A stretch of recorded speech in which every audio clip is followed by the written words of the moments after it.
Right, your captain is here. Welcome everyone, I'm Rusty Dog and welcome to Microsoft Flight Sim. Right. And I needed to do this. If I don't do it now, I won't have time tomorrow and I won't be doing it on Sunday. So if I don't do this flight now, it's going to be at least Monday. So I'm doing it now. Anyway, we are in the UK. It is 2:40 AM and it's a night flight, therefore, and we're flying from Stanstead Airport, which is just north of London, to Newcastle. Flight should be around 45 minutes.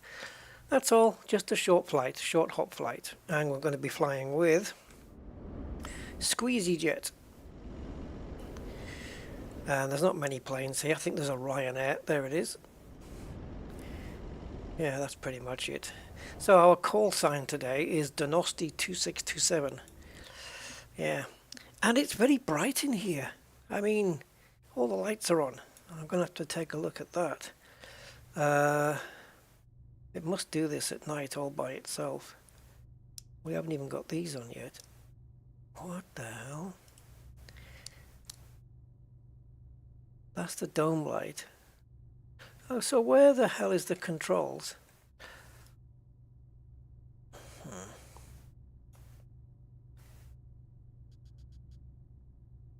I can never remember where these lights are. Like for this one, isn't it this? I don't know. Maybe we need to switch the plane on first to get some control of these lights. Let's do that.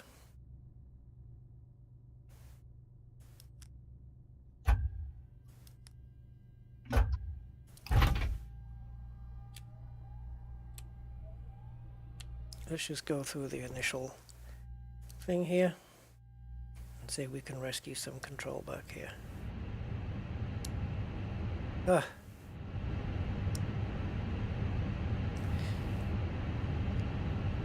Let's just turn these off a moment. Get the brightness here. Okay. Now, there's this squiggly thing. Oh, actually, no. To change that, I think it's this one. No, it isn't. Where the hell? Okay. I knew. This is to get the two screens. Which is these two lights here? I've forgotten. This is the integrated lights for the center console. These are your main floodlights under your feet and stuff, I think. Although you don't really see those. Oh, okay. Maybe. Oh, yeah. Maybe that is the one. Let go again. Yeah, that's the one. Cool. All right. It didn't need to be so bright. All right. Now then, I've got the flight plan already filed and we're going to be at 30,000 feet. Alright, let's get going then.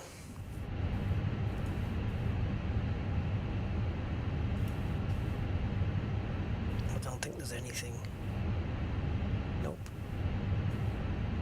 We should probably wait for the IR to align, but let's get at least the flight plan in.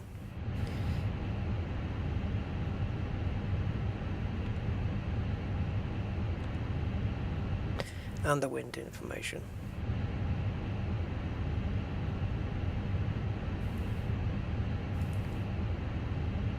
Okay, so we are flying EasyJet today, so ESY 2627.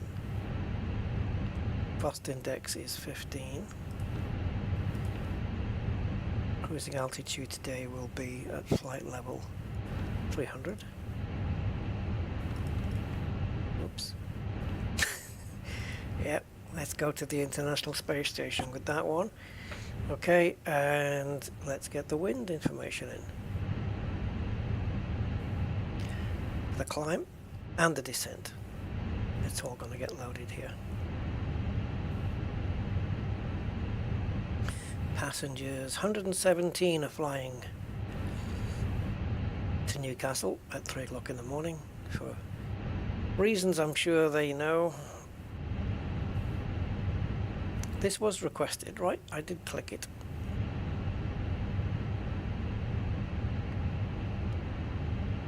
Okay, the asterisk went off that time.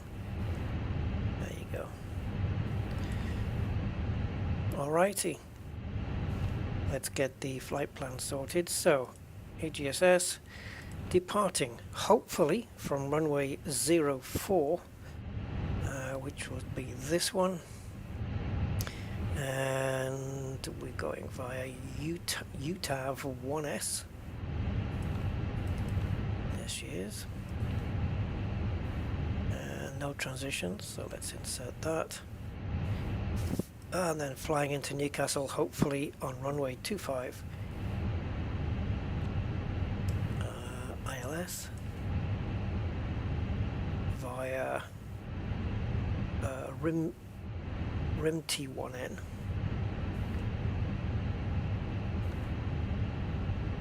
No transitions. Okay, that looks easy enough. We can't check it out on the map yet because we don't have the GPS up yet. The navigation system is not done, so we're going to need to wait. In the meantime, I suppose we could get people boarded on the plane and get all this stuff in. So let's get the flight boarded. And there's our route. And there's the weather.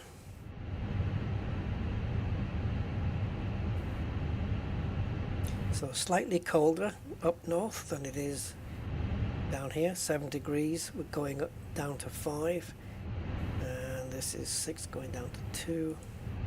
I don't know when it's going down to 2 because it's already nearly 3 o'clock in the morning. Okay,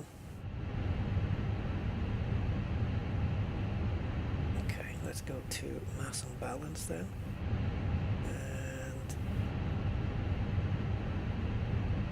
I'm not going to send this to MCDU yet, but let's load the aircraft. And let's do it via GSX. Catering vehicles are on their way. Alright. That is it. Hey, 69 Turismo 07. What time is it where you are? Because it's 10 to 3 in the morning here. Late night flight. Short one though. Short one. Just to Newcastle, which is 40 minutes. Around 40-45 minutes.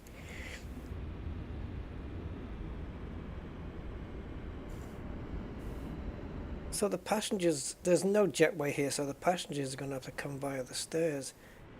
I don't know where this guy thinks he's going. Or why these guys are hanging around the engine.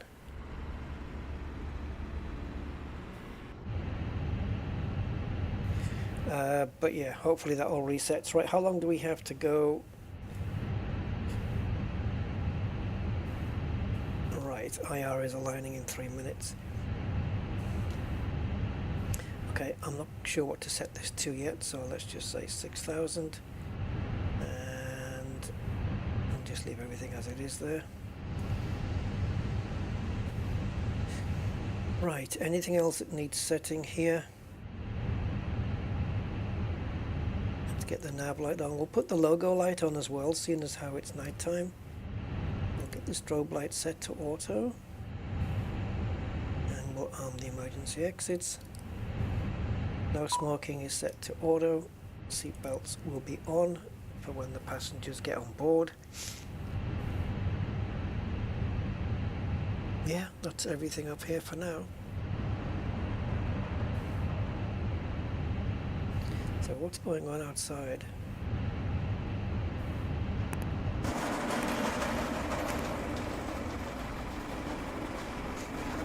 don't know how they're going to load the passengers.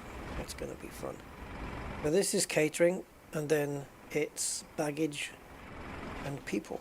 I don't know why he's there. Oh, you're in Durham? Hey, I grew up there. I'm not in Durham, I grew up in County Durham. A little place called Darlington. That's where I grew up. From the age of around 5 until, I don't know, 17. I went to school there. Did all my schooling, my education all in Darlington. So yeah. Been to Teesside Airport many times.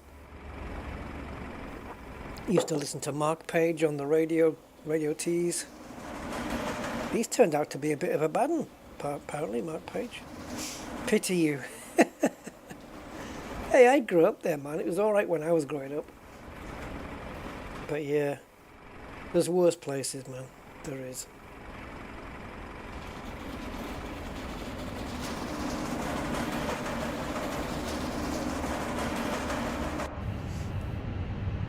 Yay, we've got the thing. We've got the GPS up. Right, let's get into plan mode and let's have a look. Oh, so we're taking off.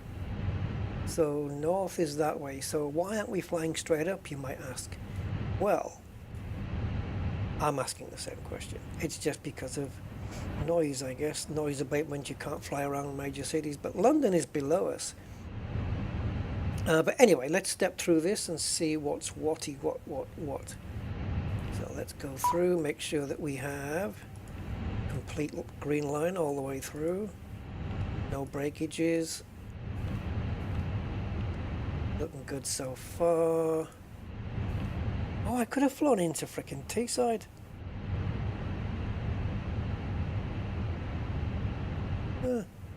Right, so we got a little issue here. Right on the last step. Okay. That's broken. Let's see if we can put that back together again by removing this discontinuity. Ah. That's why. Because if we add this in, it's going to, the plane's not going to be able to make the center fix here because it's too tight of a turn.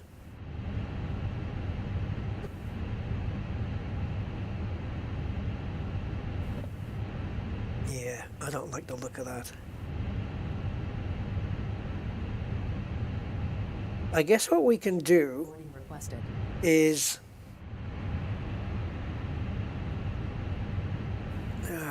I hate these broken flight plans. Right, what we can do when we get to here, we can then fly in parallel to the runway. Right, so the runway is going to be at this angle. We can fly in parallel up and then turn the plane around.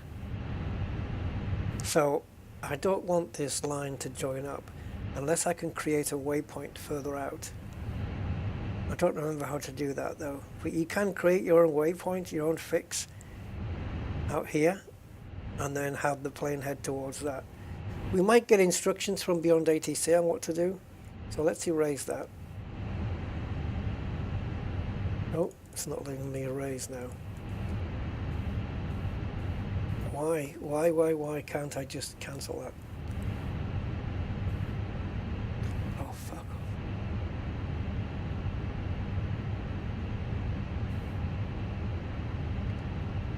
There we go. Right, so when we get to ETSAs, we're going to need to fly in parallel. So we're going to need to know the heading of runway 25, and then we're going to need to subtract or add I would think 180 to that, so we're flying in parallel. So we'll go to here, turn the plane up here, and then go down.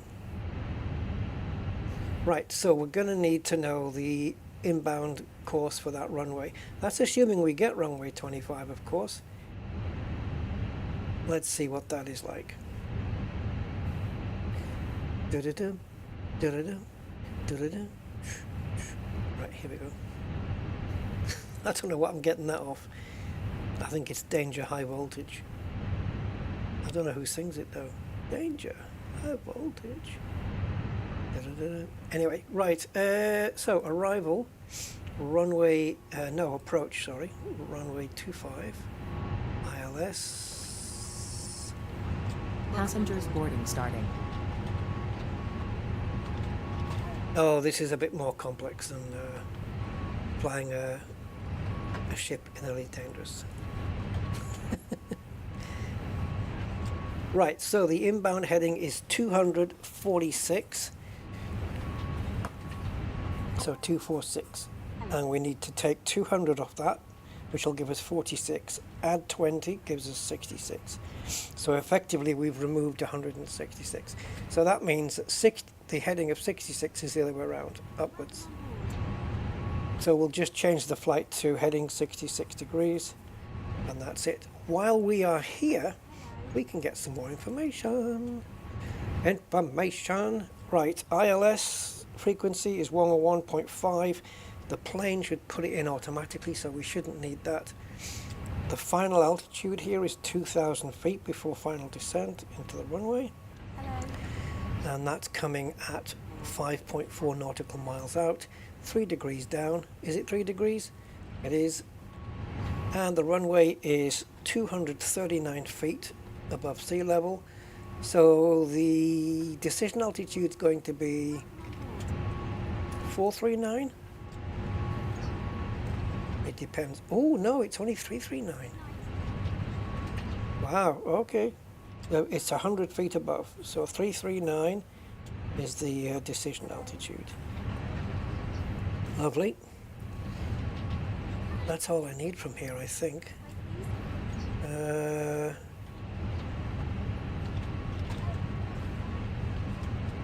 Now, instead of tuning in the ATIS from beyond ATC, let's see if we can do it from this. I haven't tried it this way before. So we're at Stanstead Airport. And if we go to the airport info chart, not really a chart, but no. Is that what I want? Well, yeah, okay, this is what I want.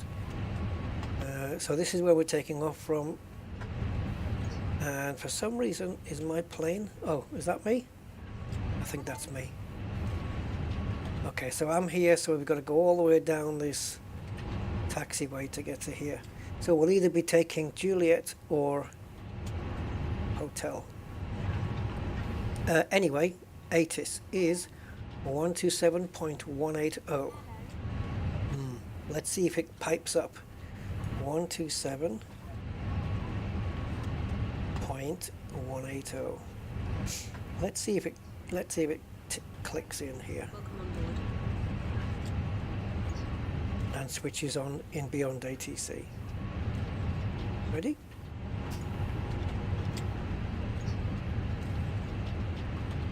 Come on. There we go. 137 Zulu. Right, information whiskey. 5 at 4. Temperature 07. 2.05. QNH1015. Landing and departing runway 22. Transition. Oh God. 60. Did you hear that? Temporary flight restrictions are in effect for Stanstead. Why? Advise on initial contact you have information whiskey. Temporary flight restrictions? He said we're taking off from runway 22, Airport information whiskey. didn't he? 0137 Zulu. Bollocks. Wind 115 at 4. Temperature 07. 2.05. QNH1015. Landing and departing runway 22. Ah. Okay, we need to edit the flight plan then if we're taking off from runway 22. Advise on initial contact you have information whiskey. I'm just going to generate a new flight plan then, guys. Give me a sec. 0137 Zulu. Wind 115 at 4. Temperature 07. 2.05. QN. Alright, let's switch to the next frequency, to clearance. Landing. I suppose I'd better do this now, because in case it changes. Passengers bus is coming. This is Donosti 2627 with information whiskey requesting IFR clearance.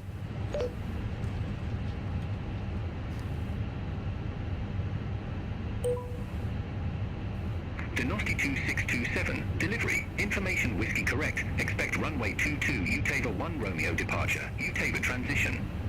Squawk 1040.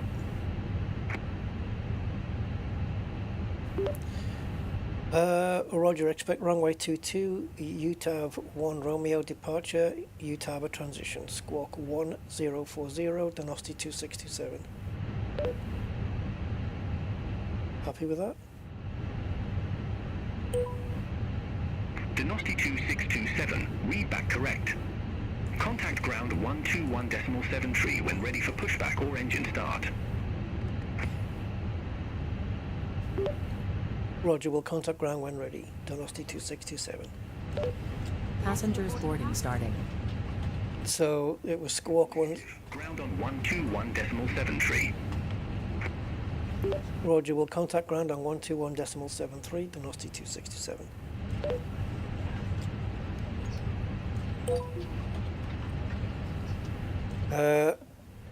Okay, so the flight plan is exactly what SimBrief has just given us, which is great. So I'm going to load in the new one here. But what I'm going to do, Boarding pass, please. so what I'm going to do on the plane is I'm not going to re-import the flight plan. I'm going to do it manual here. So we're going to go here. Ugh. I've done that wrong, haven't I? This way, please. Come on. Clicky click. Good night. This way, please. Why is it not clicking? Good night. Right, departure. Runway 22. Via, and he told me to go UTAV 1R. Transitioning. Oh. I'm assuming the plane's going to insert it then. We want Utava and Q75. Is he going to put it in? There's Utava, Q75. And isn't that a joy?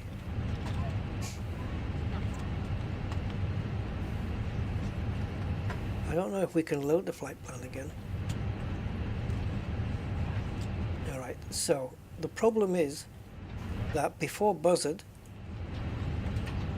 which is here, we want Q75. So I'm going to type in Q75. Don't worry, this is more complicated than it normally is.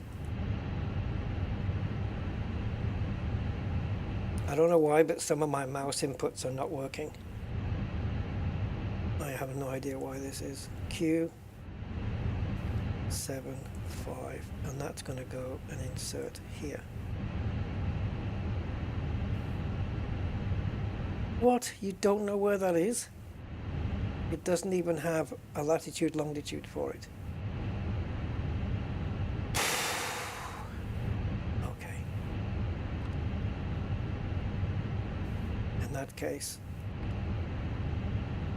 we're just going to have to get rid of this. This isn't ideal. This is not supposed to happen like this.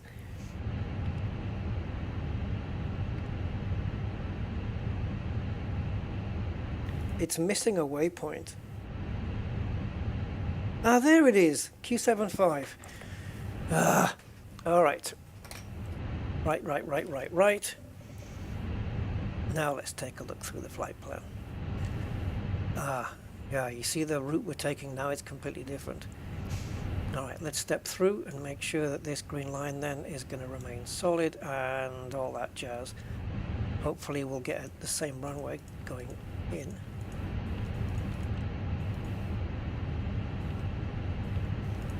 And we still have the same disconnect, but that's okay. We know that we're flying at 066 heading from there, so I'm okay. Right, let's pick up the company message that's waiting for us according to this screen here. So Atsu and AOC menu and received messages, and we have 3 load sheets. I'm guessing that's because on one of them we had to change the flight plan. I don't know. I don't know why there's 3 of them. Let's just accept them all so that it disappears up here. Right, so the squawk is 1040, so we've got that in. The next thing we're going to do with air traffic control is contact them when we're ready for pushback. How's my passengers? Are they on? They are. So why is everything still there? Alright, cool. Passengers are now on board. So if we go to ground services, we've got toggle jetway, but we don't have jetway.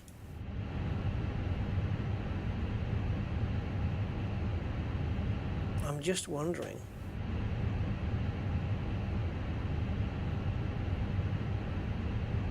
How do we get rid of the frickin' stairs then? Right, anyway, let's carry on here. So the flight plan I'm happy with. So let's go to the second initialization page here. And cool thing here is that we can just send to MCDU and it should fill that page in. I'm waiting for this now at the bottom. Thank you. Great. All aircraft be advised information X-ray. So if we don't hit, if we are not allowed to land at Newcastle, we've got 15 minutes worth of fuel left on board. That should be plenty, eh? But clenchingly close. Oh, and now performance. Let's go work it out based on the current weight of the plane and all that jazz. Got it here. Got departure performances. Taking off from runway 22. It is dry. Flap config Optimus. Do not force that. Anti-ice. Yeah, we'll put it on. I mean, it's not reporting any ice, but it's under 10 degrees, so we should put it on. Let's go without it. Let's go without it. We should put it on, really, because it's under 10 degrees. But I don't know whether you do engine and wing or just both. Let's put them both on, just for safety. And we've got the weather synced up, and so now we've got everything. We calculate. And then we've got send to MCDU, which should fill all that in. That's beautiful. Flaps 1, takeoff. Okay. That's it. That's this computer all done.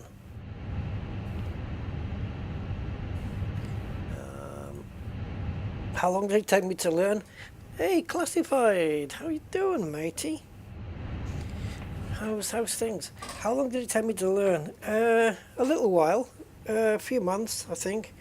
Watching a lot of tutorials and just doing it bit by bit.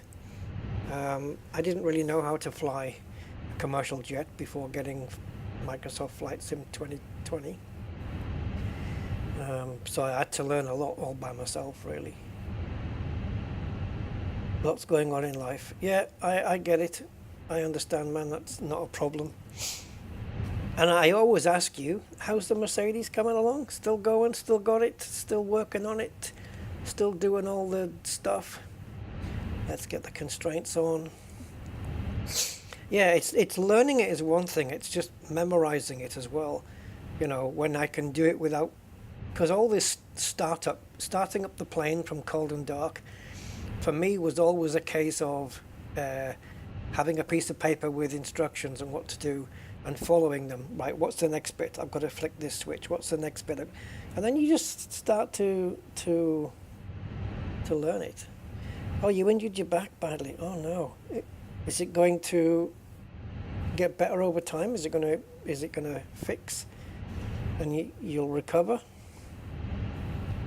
I know injured back can take a while to recover, can't it?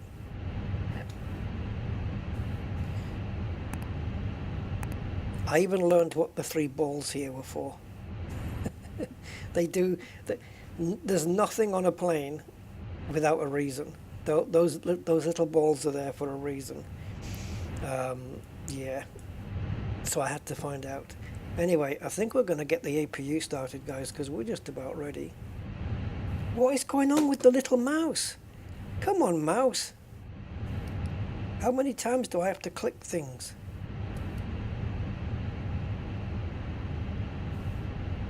Probably a good idea to put the fuel pumps on, Rusty, if you really want to get... guys, I can't click anything. I think my left button's getting a bit knackered. Okay. So what we should start seeing now is the bum hole. Here she goes.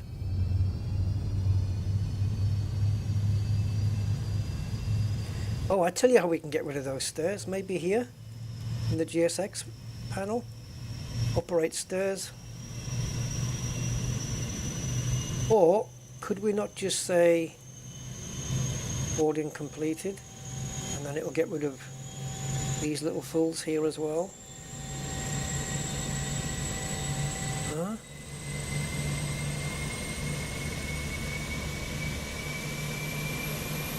Catering service completed.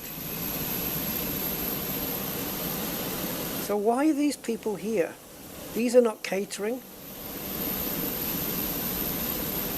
Alright, the guy here has disappeared. Are these people part of GSX? Because you really don't want to be there. But okay. Right then, so we're going to put the beacon light on, which tells everybody outside. Oh, hang on a minute. I'm just going to have a bit of friendly persuasion with this mouse. There we go. There you go. Oh, that was the plane just automatically switching over from... Okay, it says interrupt pushback. Why have you even started pushback? Don't start pushback. I haven't... Does putting the beacon light on start everything up? Oh, here we go. Well, where's the pushback? Oh, what's happening? Hello, Captain. We are ready for pushback. No, well, yeah, we are, but we're not. Okay, let's do pushback. Stanstead ground, this is Donosti 2627 requesting push and start. I'm not quite ready, but okay. Departure check completed. Bypass pin inserted. Back approved. Face northwest. Roger, face northwest, Donosti 2627, thank you. Which way am I facing now?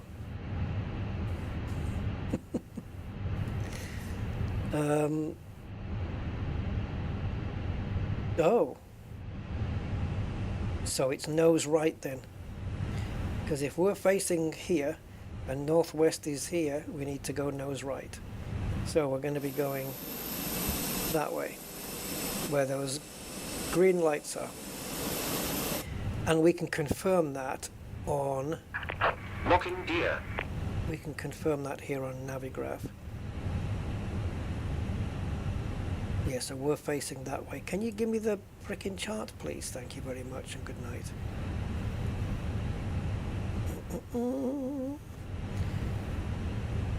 Oh, God, where was it?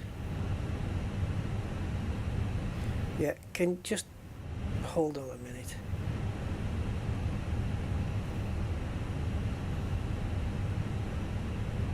So we're there, and we need to face...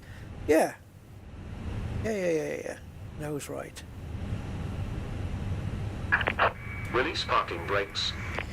I shall release the parking brake. Commencing push. All engines clear. Start at will. Alright, so we can start up the engines. Ain't that lovely? Right, engine 2.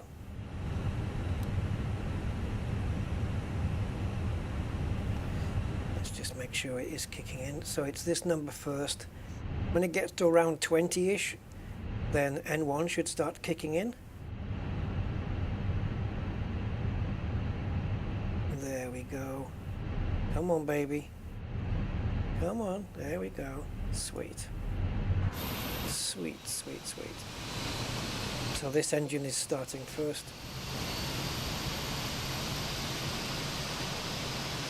There's not a lot of traffic here because there's no planes, so there's no one else talking on the radio. Oh, the Mercedes is good as ever. That's good. Need to work on it. Yeah, they are good cars. They're classics now, those, man. Survived the apocalypse. Yeah, as seen on The Walking Dead, right? Full disability, full medical. Oh, wow, Jesus, man. 12,000. Jeez. Nice. Buying a Chevy truck. Enclosed trailer for my tools. Oh, wow. Interesting. That sounds exciting stuff, Mr. Classified.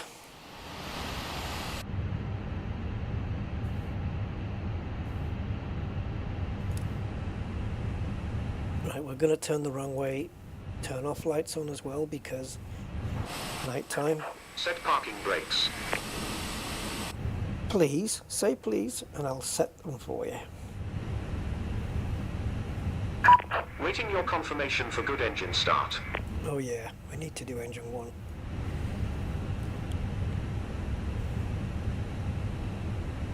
Right, as far as I know, the air pressure hasn't changed. We need to change it here as well though. 1015. Let me see if I can ask them. Stanstead ground, this is Donosti 2627. Can you tell me the current air pressure, please?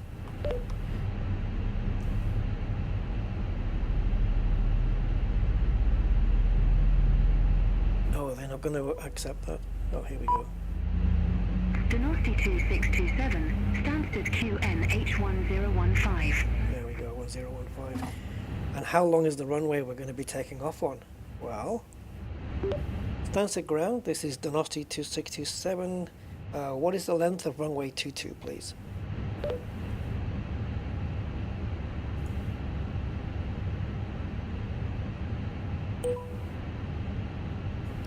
Donosti 2627, runway 22 length is 9,983 feet.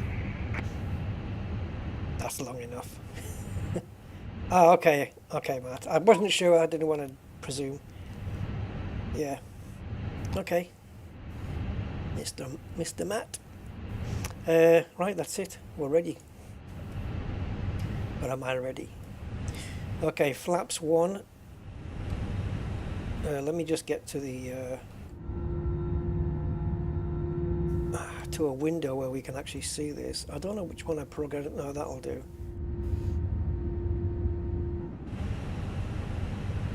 Actually, I can do it from my controls.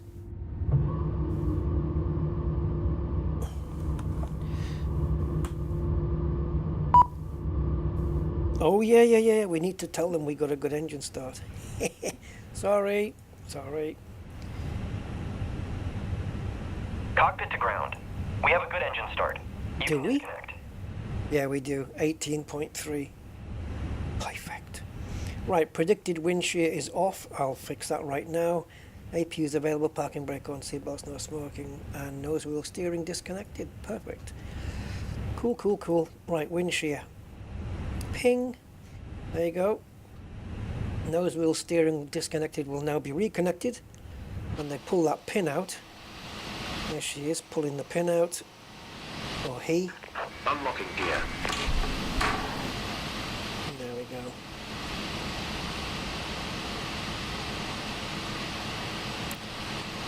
Is he doing his little knee exercises? Okay, all good? Tow truck disconnected. Bypass pin removed. Left is clear. Right is clear. Alright, that's it. I don't think we've been told the clearance. Okay. Stanstead ground. This is Donosti 2627 requesting taxi to runway 22.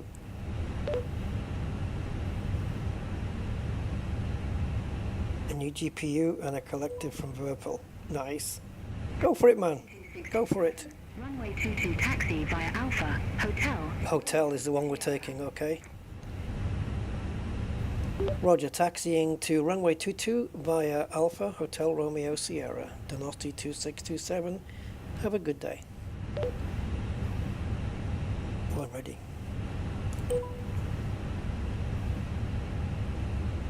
Alright guys, it is... What the hell? That's a weird map. Alright, it's fine, it's working. Right, let's go. Parking brake. Take that off. And I think we've done everything. What have I forgot? Ah, come on. Frickin' thing didn't want to move around the cockpit. Right, the checklist here we'll sort out in just a moment. Anything else apart from that? Autopilot. Yep, let's reset those. That all seems okay.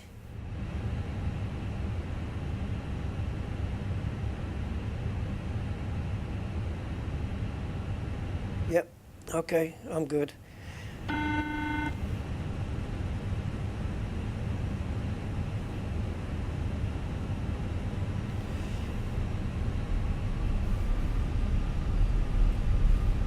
Here we go.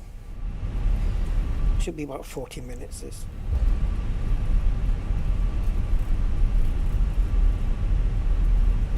It's grok.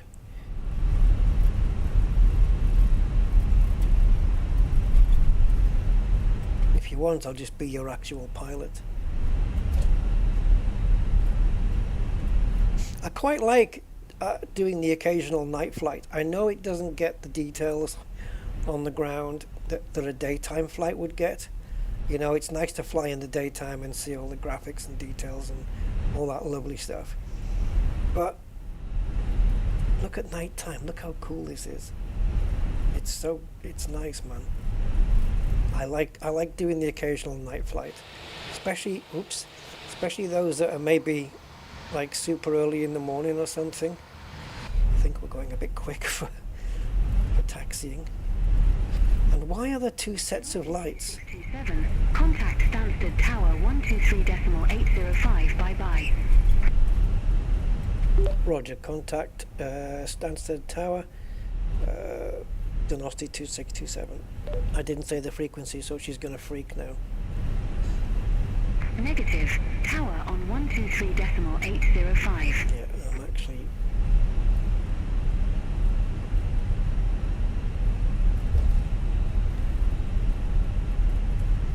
Roger, contact tower on 123.805, Donosti 2627. Right, this is lining up for runway 22. I just said that! Roger, tower on 123.805, Donosti 2627. What more do you want? Right, my co-pilot's going to be taking over the radio after this.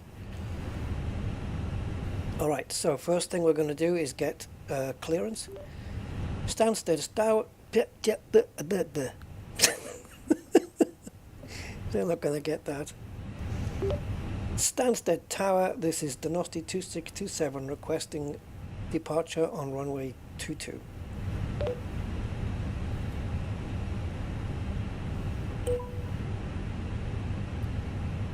Donosti 2627, Stanstead Tower, wind 105 at 4, runway 22, cleared for takeoff. Roger, cleared for takeoff, runway 22, Donosti 2627. Have a lovely day.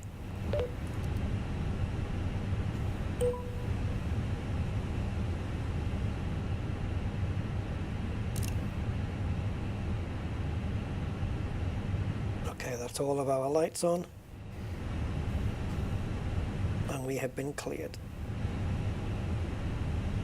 Right, so from now on, any talk from any yap from the radio, we're just gonna...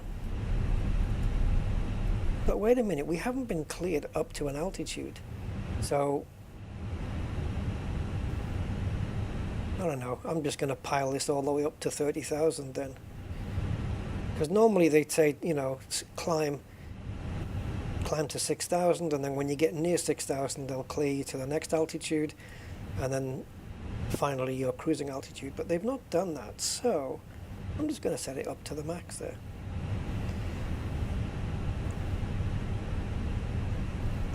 No, it's called Beyond ATC. It's an actual artificial intelligence ATC program that controls all. It controls all the planes that you see in the sim, and any conversation between the NPC or the AI planes in the sim, you'll hear on the radio as well, just like in real life.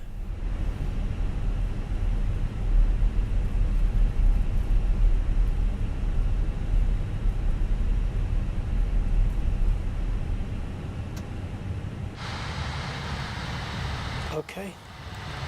Well, I guess we're committed. Right. Oh, let me just get seated, guys. All right.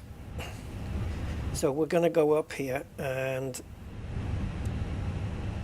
we're going to be doing a quick switcheroony. How many miles out is that going to be? 5 miles.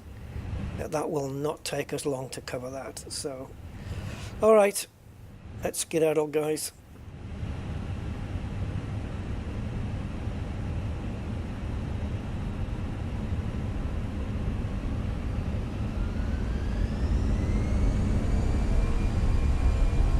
Okay, we're clear. Let's go.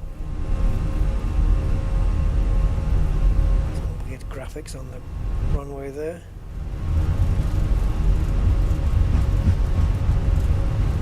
Whoa, we got a little bit of a bit windy here, pulling us to the side.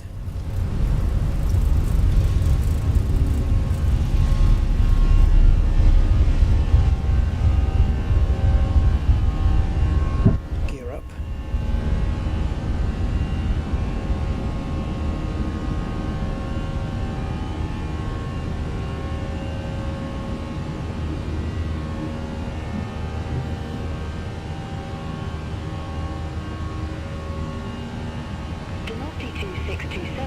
Contact Stanstead Director 136.2.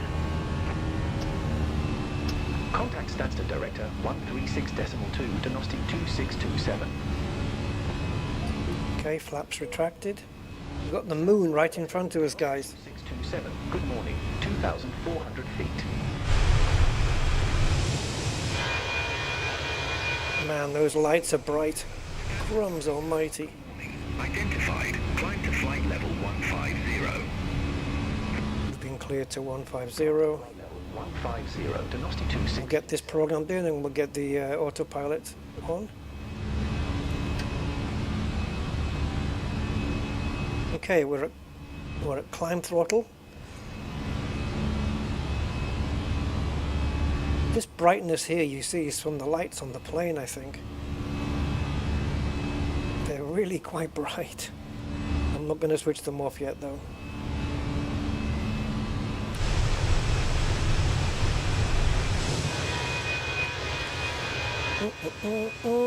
Goodbye, Stanstead Airport.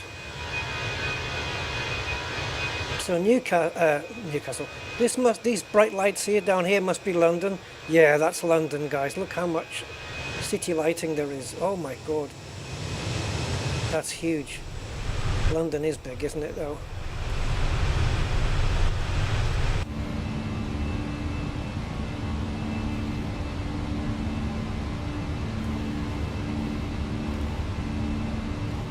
I keep having to click more than once. I wonder if my micro switch is, or my micro switch on my mouse is just a little bit dirty. Okay, let's get the landing lights off. And the runway turn-off lights we don't need anymore. And that's it, we can pretty much settle in now.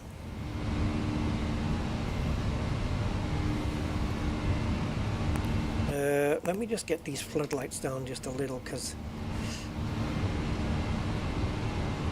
I'm not not big on those. And to make it nice and easy for us, can we just turn these things off altogether? The light, the main light, where is it?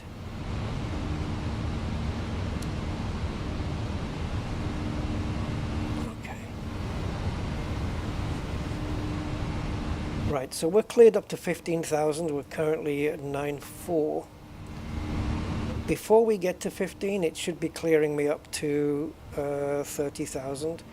And we're just about to make this little squiggly turn now. It's taken off that squiggle and made it a straight line. That's better.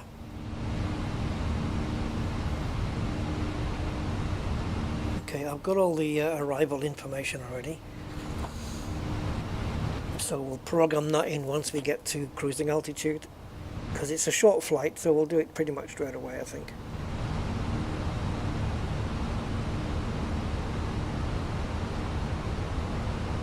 Oh God, ground spoilers. And we can get the seat belts off as well now. Passengers should be okay. In fact, let's make this turn. Once the plane starts leveling up here, we'll do that. There we go. We can get the seat belts off now. Oh, and passengers falling off their seats. Contact London Control 118.475. Have a good morning. Centre on 118.475. Diagnostic. This is going to be the clearance now to 30,000. Listen, listen. Here we go. As we change frequency. London Control, Diagnostic 2627, through flight level 128 for flight level 150 direct Utava. Direct Utava, Diagnostic which is here. 267, London Control. Good morning. Radar contact. Climb to flight level 300. That's it. Climb to Ah! level 300, Diagnostic 2627.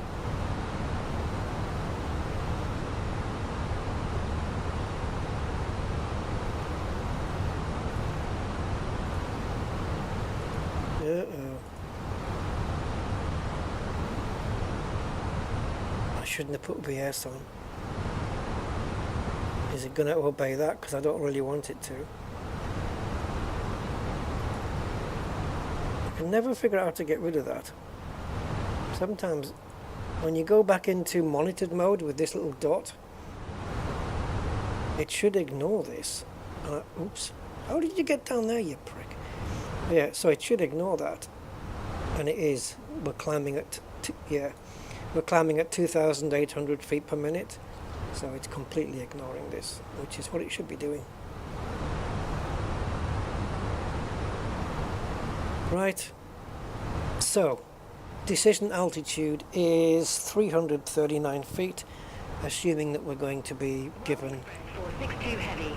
Contact Paris Control. See, this is another plane. 175. This chatter now. That's from a different plane. Centre on 126.475, World Express for 62 heavy.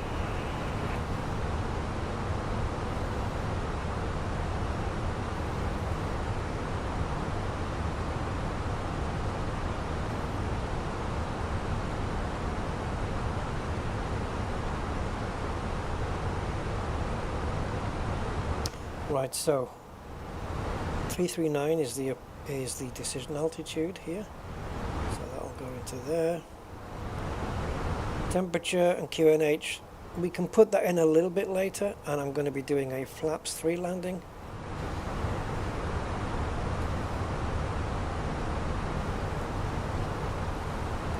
So QNH and temp, we can get that from here, but it might change before we arrive, so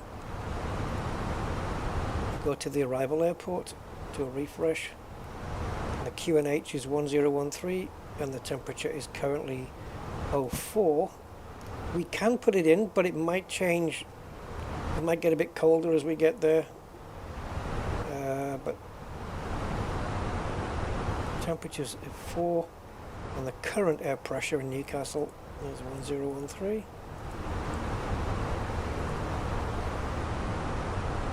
At least we've got something. And flaps 3 landing, which will tell the plane here this button.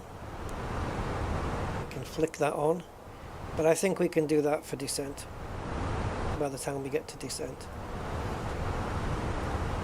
I think pilots, when they're flying at night, I think they do leave the lights off in the cockpit unless they need to, you know, have a sandwich or do something, you know. But I think even the lighting down here is enough. You pull your little tray out, put your little bit of coffee on there or something, unless you're going to turn. I don't think there's cup holders here, are they? This is for steering the plane. You know, when it's on the ground and you just want to turn that front wheel, you can disconnect it from the joystick here, and you can do it on this, from the rudder, sorry. I do it on the joystick, but yeah, from the pedals. And this is called a tiller, and you just do it on that. But where would they put their coffee? In the oxygen masks? No. I don't know. Just unwrap your sandwich on there, there's enough light. But I think they do fly. I think they do fly in the dark like this because it's just easier on the eyes. You don't want that burning light, you know. Especially when it's on bright, because it's really bright. The light can get really bright there. Yeah, the local air pressure is important because otherwise you don't get the correct altitude reading. So yeah. Now, which city is this? Coventry? Lufthansa E353, flight level 390. I don't think it tells you in Navigraph. I don't think the map. It's more of a navigation map, isn't it? 53, London Control, radar contact. Where are we? Yeah. Oh, Daventry. Okay. There's an airport behind us. So Daventry. I don't know why it's flashing. No idea.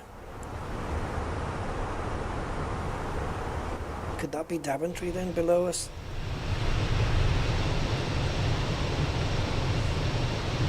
Possibly. I said Coventry, didn't I? I'm in England and it's not raining. Hey, we've had some nice weather. We could do with some rain actually. It's been a little while. It's been a wee while. Yes, so we do have a break in the flight plan, and let's get this higher up. So this little, for those who don't know, just to let you know, this little blue arrow on here is where the plane thinks it's going to reach its altitude of 30,000 feet. Cruising altitude, we're currently at 27.7, so 30,000 should happen right on this arrow. And the plane's normally quite accurate. You can even, it even tells you, I think somewhere on here, how accurate your GPS is to within whatever, yeah. So here we go. So your navigation requirement is that it is within 2 nautical miles accuracy, and ours is within 0.03 nautical miles. So we have got really high accuracy, which is reassuring. If this number, for some reason, goes outside of the required amount, then we can't use the GPS to navigate anymore. And we've got to rely on more old world techniques, I think, such as, I don't know, VOR, beacons, I don't know, whatever, but they're all here. VOR, navigation, it's all here, like this. So we just changed to VOR there. I think that's how it's all done. And then you've got your beacons here, right, ADFs? I think so. I think I've got that right, but what do I know? So the next arrow that you see, which should be a white one pointing down, is when we begin the descent.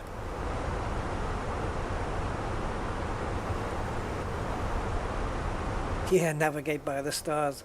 I think the stars in this sim are actually in the right places. I think it does go to that level. I think the moon's in the right place and everything, so yeah. What's happening? Why are the engines speeding up? The engines have just increased power for some reason. What, are we going to be late?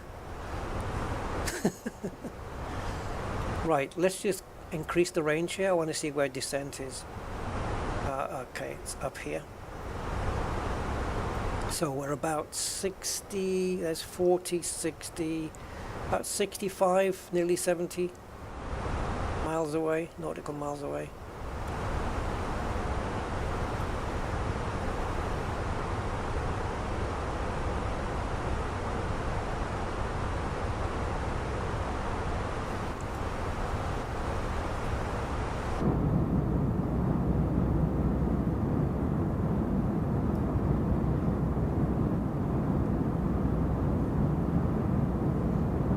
I don't know if there's actually people on the plane. I mean, I did load them in, but from some views you don't see it. And as a captain, I really shouldn't be opening this door. It should stay locked throughout the entire flight. Hello everybody, hope you're having a good flight. No smoking and... yeah, hi. What we can do here is we've actually got a button here which will lock the door. If we put it down, it locks the cockpit door so terrorists and northerners can't get in. Good night, Trismo. Have a good one, matey. Oh yeah, the tough book, yeah.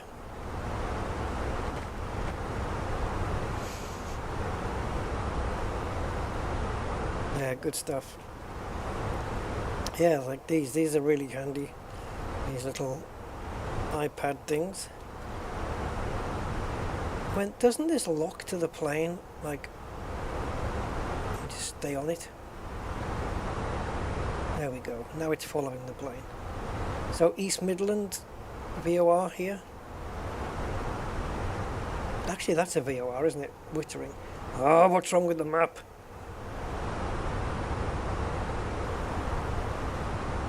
Velocity 627. Contact London Control 118.7. That's us. Yeah, we've lost the frickin' map. Contact London Control 118.775, Diagnostic 2627. Why can't we access the world map or anything? 2627, flight level 300. I think we've just, by going into the settings, guys, I think we just fudged it. It doesn't matter. 627, number control identified. Right, let's go to the weather and make sure nothing's changed. 4 degrees 1013, that's exactly what it was before. Visibility is more than 10 nautical miles, which is perfect. That means we've got perfect visibility on the way down. Right, let's configure for flap 3 landing then.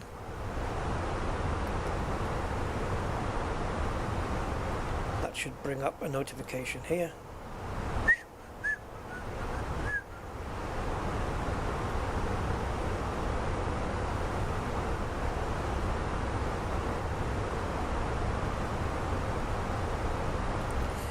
ETP, which is midway through the flight. So yeah, once you're beyond ETP, that means it's shorter. It's a shorter distance to your destination than it is to go turn back and go back to Stanstead. And there's the decision altitude, which is 100 feet above the runway. This is assuming we get runway 25. If we don't, we're going to have to change everything very quickly. Speed error at ETSIS, what? Enter destination data. I have actually done that. If we go into perf and go to the approach, everything's in there that we need. Flap 3, ILS, QNH is correct, temperature is correct. The mag wind, I don't think we did put that in actually. 240 at 2 knots. What have you got? Yeah, so the 2 is right, so we'll not, let's see if we can get away without doing that one. So 240 slash, we're not going to put the 2 in, and it should, oh, he doesn't want to do it. I think you can do that on the Boeing, where you can just put in half of it. But okay, it wants everything. Transition altitude 6,500 feet. Velocity 2627, London control. Expect Rinto 1 November. Yes! We're getting runway 25, guys. Right, I accept your clearance. Expect Rinto 1 November, runway 25. Rim tin 1, runway 25. That's exactly what we have here. Hopefully. It says rim tin 1. I know it does. I know it does. Where are you? That's not great. But I'm okay with it. Did I just go past it? Yeah, there. Rim tin 1 in. So it says too steep path. It's orange here. So that means that the plane is saying, I don't think I can be at flight level 13,200 by the time I get to Zodru. So it's got to go from flight level 160 to 132 within 8 miles, and it reckons it's too steep. I'm not too fussed. We'll just bring it down as it does it, and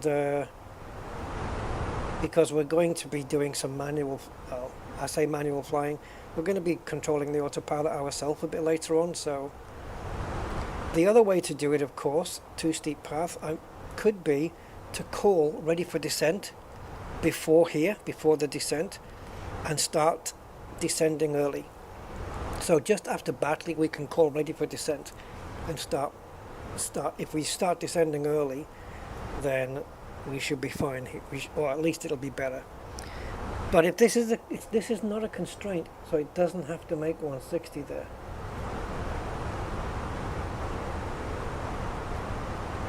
Where is the constraint then that we have beforehand? Or coming down, the first one is, oh, does it not say?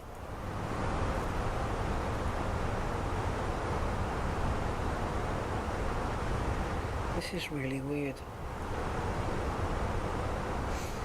Yeah, these oranges, man, are not good. 1 November, runway 25.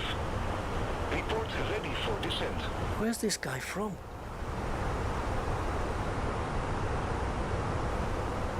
Rinto 1 November, runway 25, call when ready, Donosti 2627. Yeah, I'm not ready yet though, so just hold your horses. I think we'll go ready for descent at Batley, and we'll start descending early. I think that's what we'll do, and see if we can sort this out. My final altitude has to be 2,000, but there's no constraint here for that. So this is 3 nautical miles from the runway, and it's 27.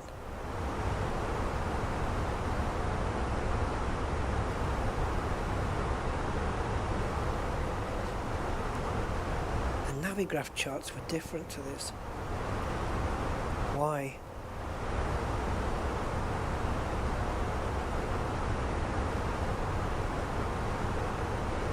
Why is this showing minus 761? 2627, descent to flight level 160.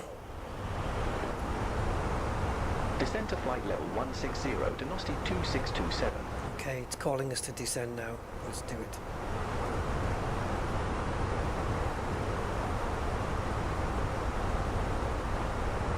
Okay, so we're descending now. We'll manage, guys, I'm sure. We'll find a way. So yeah, we are descending early.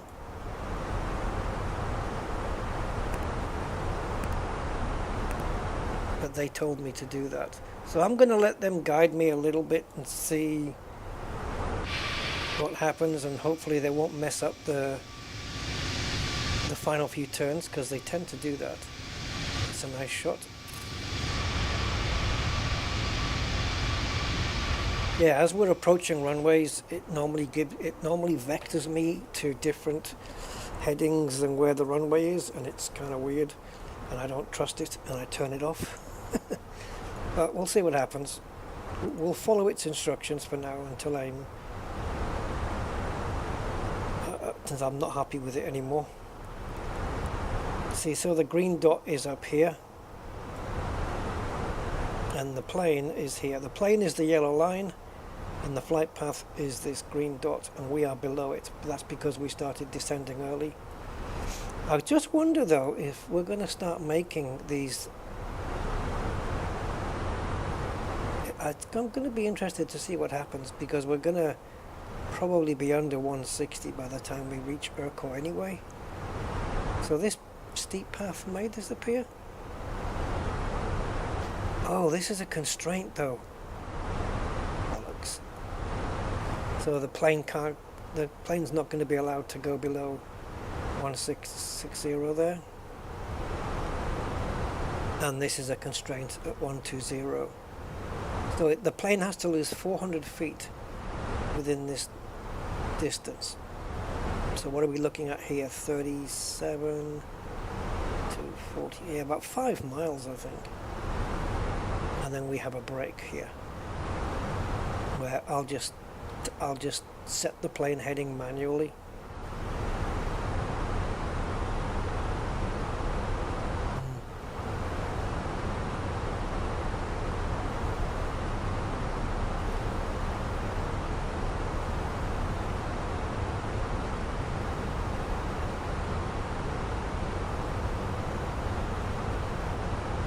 I'm letting the plane do the autopilot do it, so we're not descending as quick now. How far up are we from that dot is a question. Let's see if we can answer that question. 700 feet below.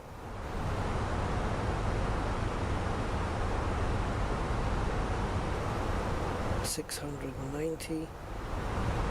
Yeah, so as this number gets smaller and smaller, there she comes. Here she comes, back onto the flight path.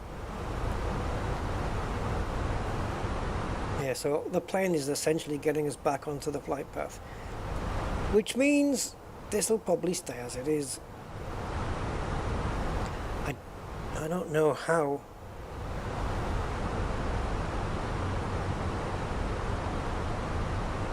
If we have a flight plan that's been given to us, like a proper flight plan,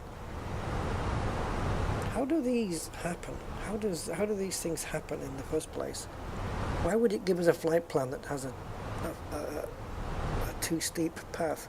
All these orange circles are ones it doesn't think it's going to make, but I think I can correct it.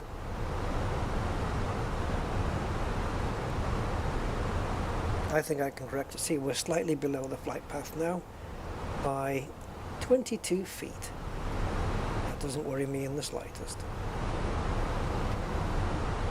What we can do as well is apply speed brakes and slow the plane down a little. No point at the moment, because the plane's happy to make this. Once we get past Urco, once we make Urco, we'll put some speed brakes on. See if we can help the plane descend. That's what I'm going to do. We have a company message as well.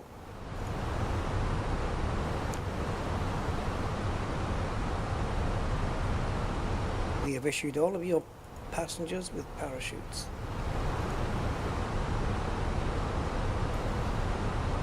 So EasyJet operations, that's all that is. Yeah, we'll work this out. We'll turn the oranges into purple. Well, I hope so. Let's bring this down now. And there is Newcastle, guys. It's right there. I wonder if we can see it from here. yet. I think this is Newcastle here. Or is it? Yeah, is it? Go back up again. Yeah, so the runway is about 50 miles in front of us, slightly to the left. So yeah, it's probably about here. So this is Newcastle. Yeah, it is indeedy.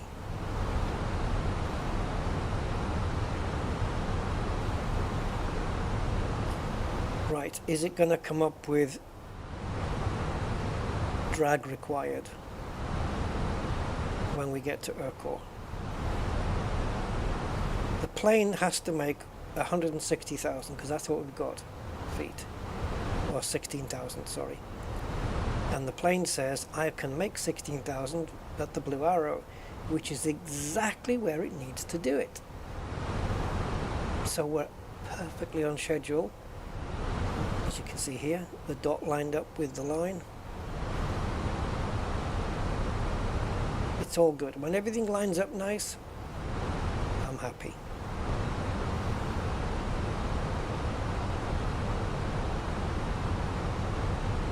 I'll put the auto brakes on now just so I don't forget. I'm not going to arm the spoilers because I'm going to need them now. As soon as we hit Urquhart, I'm going to add some drag. So right now the lever is pushed all the way forwards. I'm going to press a button on my keyboard to push that all the way back.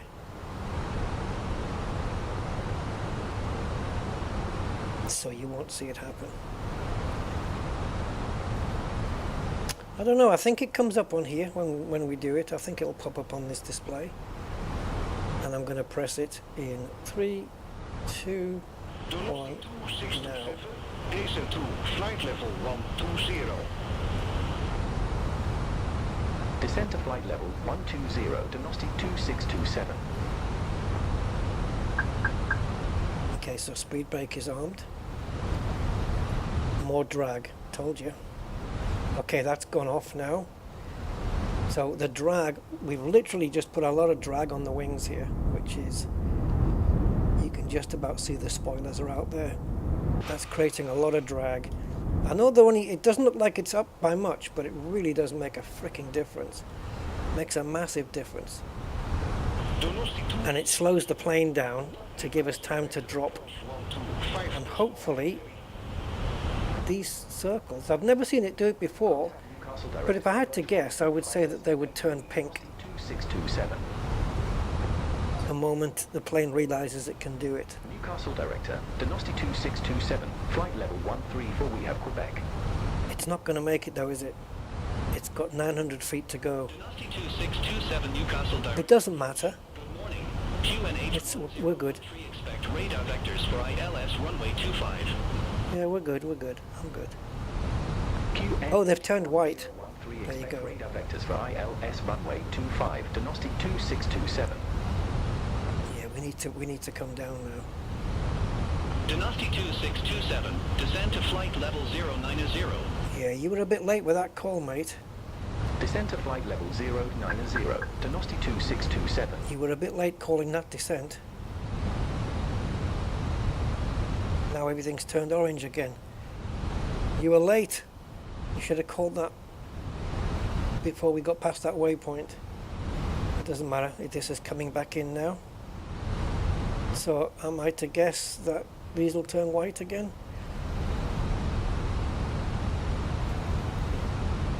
Waiting for this to clear. Now once we get to Etsy's, unless I do anything, I think the plane's just going to fly in a straight line. So I calculated, what was it? 66?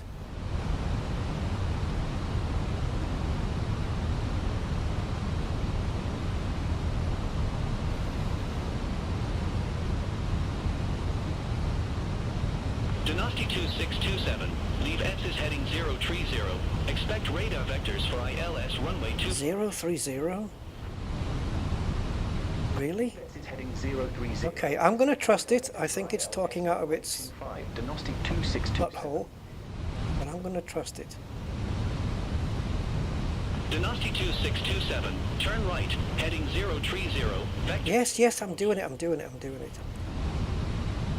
Turn right, heading 030, Donosti 2627.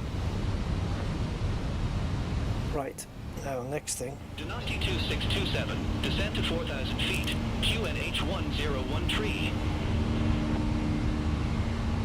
Descend to 4,000 feet, QNH1013, Donosti 2627. Descending to 4,000 feet, supposedly anyway, but it's not clicking in here.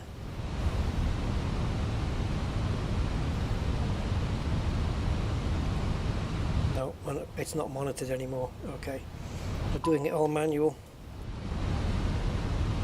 Don't panic. Why has it put me on? It must think that when we get to here that we can do the turn onto the center fix. I guess so. Speed brake still out. It is, and I probably don't need it out anymore, so yeah.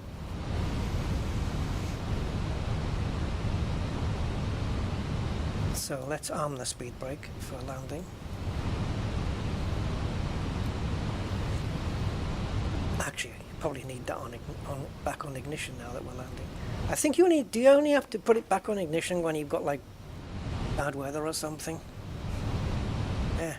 The engines won't cut out anyway, I'm not bothered. So it's taking us on this path here, and then I'm assuming it's going to direct us to CF25, center fix and final fix. Right, we're almost parallel with the runway. Where is it? Can we see it?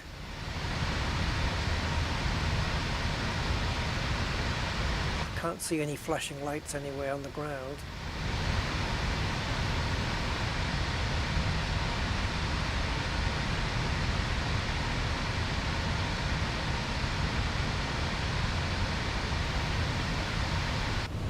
Not yet. So it's apparently the runway. Oh, hold on.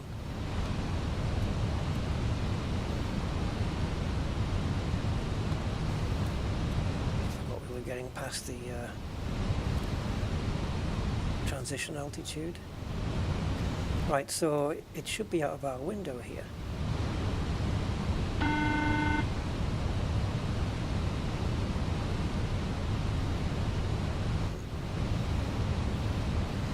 Okay, we're gonna go. No, we're a bit too fast. Yeah, I know. We're too fast.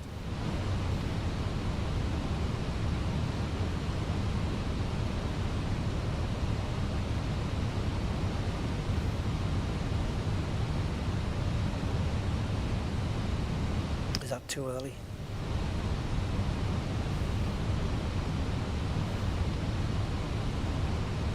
Or do we arm approach mode too early? I don't know. I wanted the plane to start de-throttling, slowing down.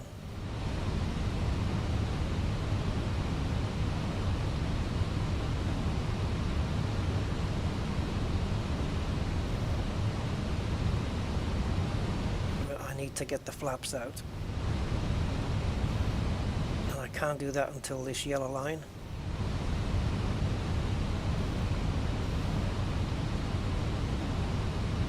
Why is ILS lit up? Because we haven't got it. It's gonna go away, I think. I'm not panicking. I'm fine. I'm seeing this, but it's not gonna bother me.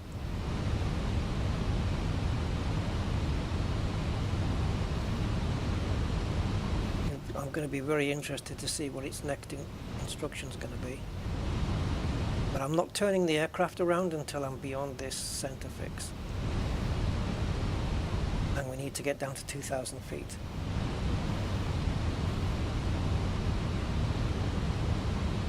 And we've not been given instructions to do that yet. And we're going out to sea here.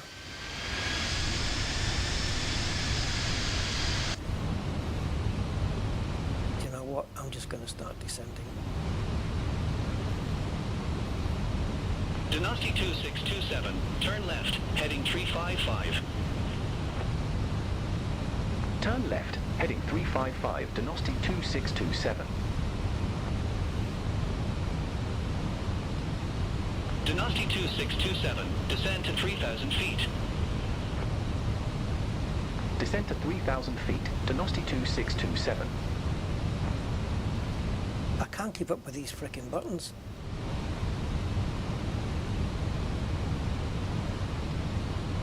Okay, we've got the glide slope and localizer locked in, but we need to kill some speed here, man. Yep, we do. Dynasty 2627, turn left, heading 275, intercept the 25 localizer.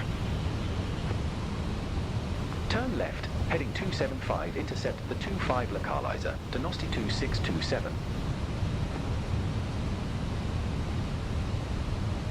Dynasty 2627, 3 miles from CF25, turn left, heading 280, maintain 2,000 feet until established on the final approach course. Oh, very nice. 25. Very nice. Turn left, heading 280, 2,000 feet until established, cleared ILS runway 25, Dynasty 2627. I can't grab this button. There we go. Dynasty 2627, contact Newcastle Tower 119.705. Contact Tower 119.705, Dynasty 2627. Yeah, it would be very nice if I could get this monitored now, please. Newcastle Tower, Dynasty 2627, ILS runway 25. Well, it doesn't matter. Dynasty 2627, Newcastle Tower, wind 240 at 2 runway 25 cleared to land. Runway 25 cleared to land, Dynasty 2627. Yeah, see, it's not putting me on the right course, guys.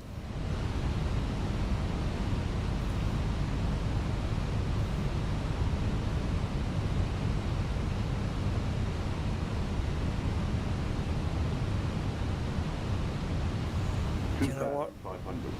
Yeah. Shush. Just be quiet.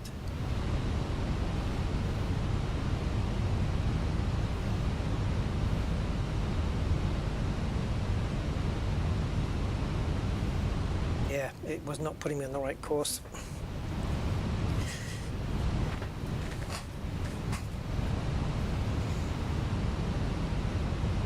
So now we're having to correct last minute. Not my favorite thing.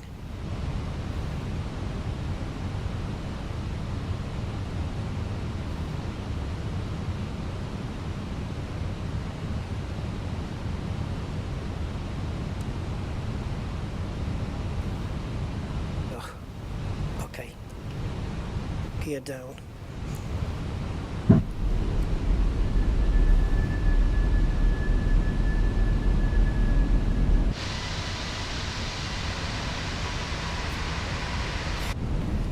Yeah, it put me on a heading of 275, but then I guess I should have done something myself. I don't know why the ILS is flashing. But it's okay, we're coming in now.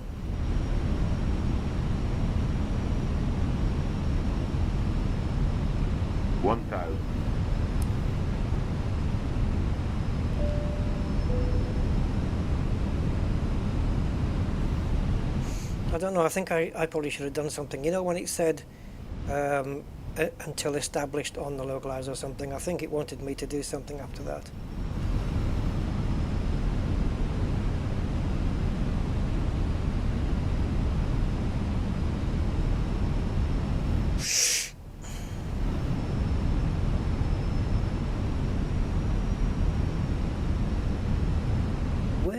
Where's my readings for the altitude?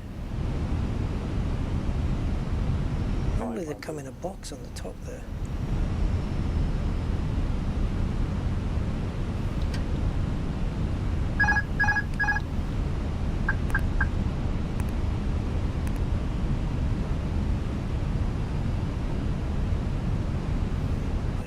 plane.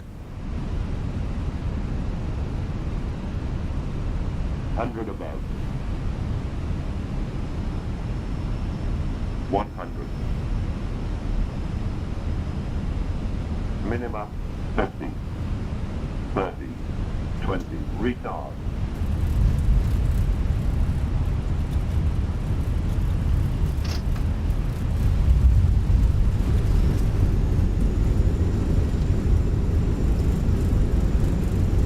Oh, that taxiway ribbon. I thought I'd removed it. I have no idea how it got enabled.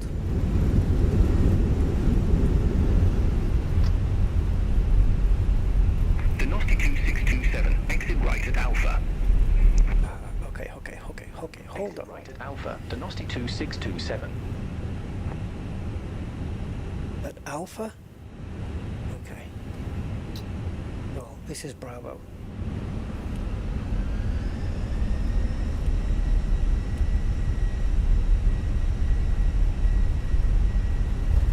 Hold on.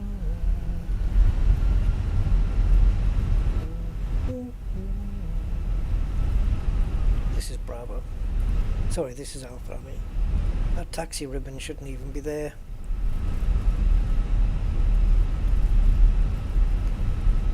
Now, it should be telling you about contact and ground or something like this. Oh, I don't know.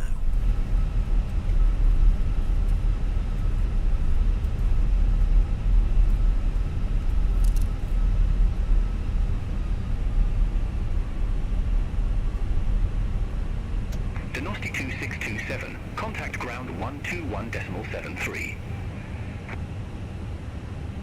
Ground 121.73, Dinosti 2627.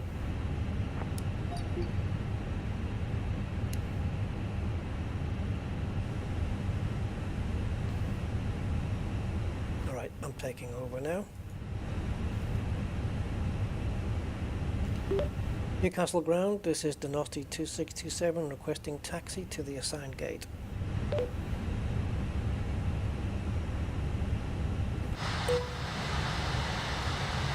Dinosti 2627, gate 30 taxi via Alpha. Roger, gate 30 via Alpha, Dinosti 2627. Thank you.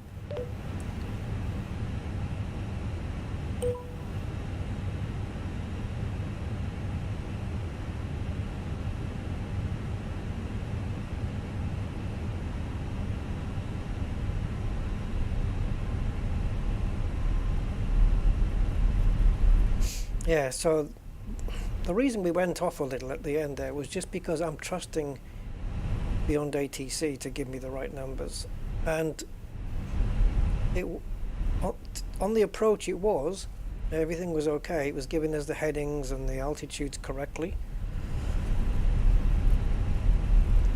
I guess after a certain point it just expects you to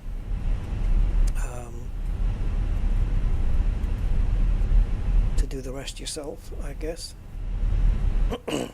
That's the part I'm not quite hooked up on. I'm not really sure.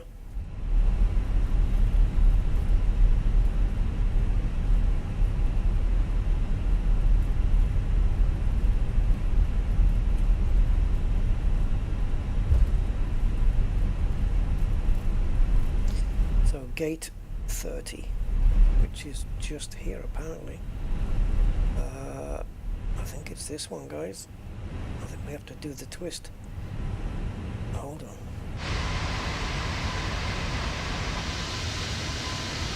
Yeah, I think this is gate 30 here, where this yellow arrow is. I think that's us.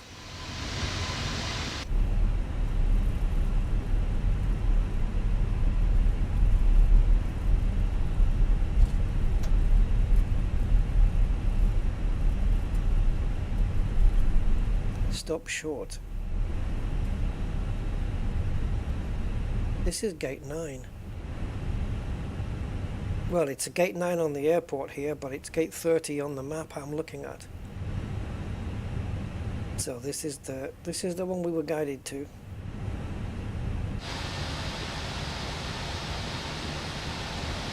Yeah, we should have stopped a bit further back. Yeah, look. 30.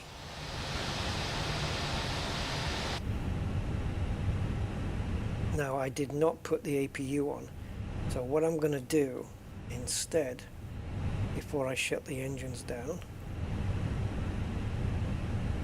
is request ground power.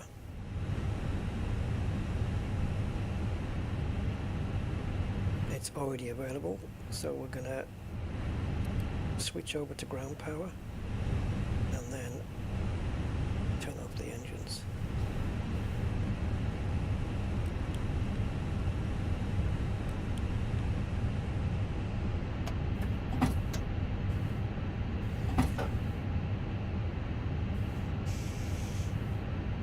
That's it. Welcome to Newcastle. Do you have any confirmation that we're here? I haven't flown into the wrong airport by mistake. Ah, Newcastle International. Yeah. Right. Time to get people off my plane. I don't know if there's a D board here. I can't remember. Ah, here we go. D board. There you go. Everybody off. That jetway looks a bit double. Isn't it supposed to be upwards and not horizontal? Looks like it's twisted the other way around, unless it's just double wide. Not used to seeing them that way. Thank you, Matt. Just make sure I've got my lights off now, actually.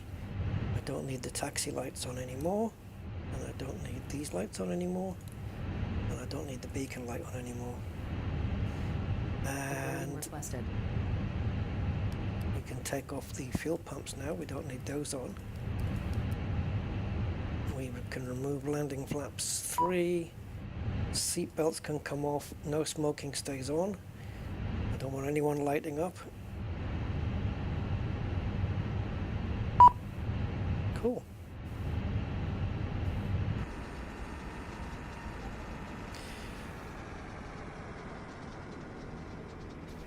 Yeah, so this is a weird looking jetway. It doesn't have the rubbery thing.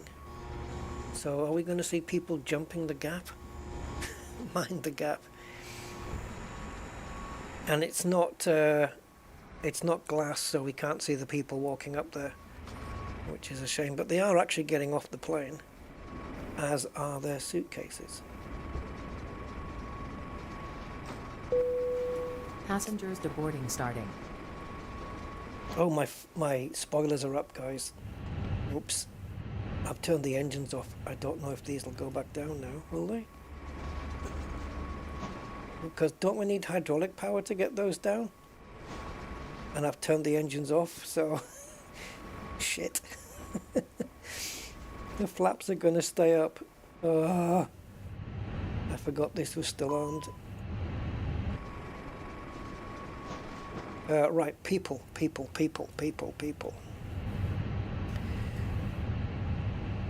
Yeah, it's on the London Underground, I think, on the metros. It's mind the gap, yeah. Mind the gap, as you're liable to get sucked off. And nobody minded the gap because of that, because everybody wanted to get, yeah.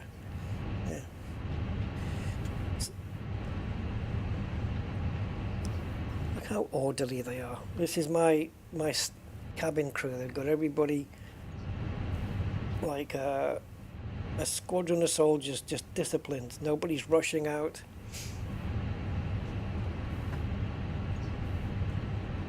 That's me after finishing working on my car. That's what I look like.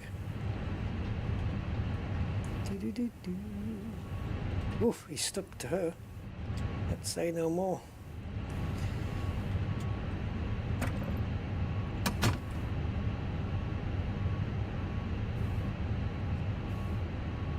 Don't know if we can see them going in from here. Let's see if we can open the window. Now, where do we pull it from? Here? So can I just push my head out here? If anything, we might be able to see people go through the gap here. I'm not seeing anything though. What's cool now is if I go outside, you'll see the window open on the plane. See? Now, to close it, if I'm not mistaken, I think there is a pin that you need to push in. Or was that on the Boeing? No, there, this thing. Yeah, otherwise it won't close. See that little pin? You have to flick it back. Otherwise, the window will not close, man. There you go. And then you lock it in. Yeah, if you don't move that pin, you'll never get the windows closed. And first time I knew about that was like me trying to figure out, well, where the hell, how do you do this? You know, and I finally got to figure out, is this a window blind here? Because there's your cup holder. And what I love about this is, because we've turned the engines off and the batteries off, well, actually it is charging, but if I pull the cable out, it will start draining the battery on the iPad. Excuse me? What the hell is that noise? Did we just get a load of ducks go over? What the hell was that?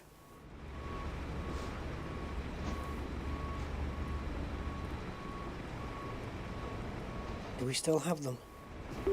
Newcastle ground, this is Donosti 2627 requesting a radio check.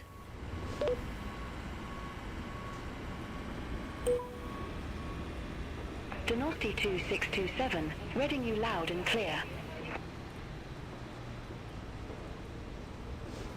Newcastle ground, this is Donosti 2627. Can I get your phone number?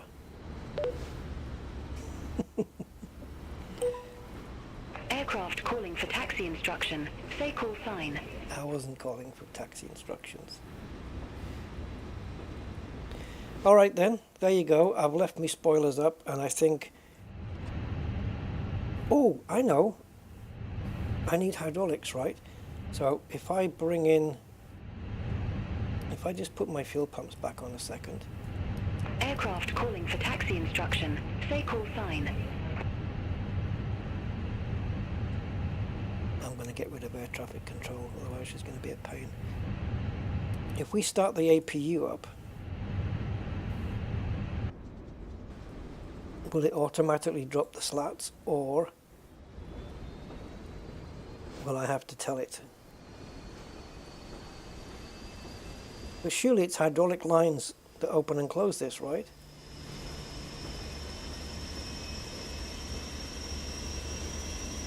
So I'm not actually going to start the engines, obviously. Yes, spoiler alert. Good one.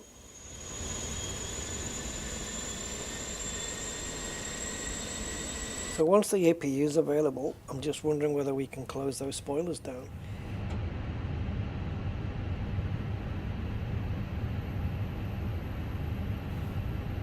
Brake fan. Oh, the brakes are hot? Okay. Put the brake fan on then. And you actually see that on the wheels as well. If we were to zoom in and get close enough to these back wheels, you'd see the fan inside. Right, I don't know whether APU...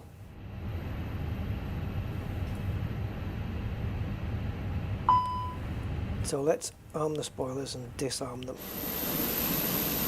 Uh-oh.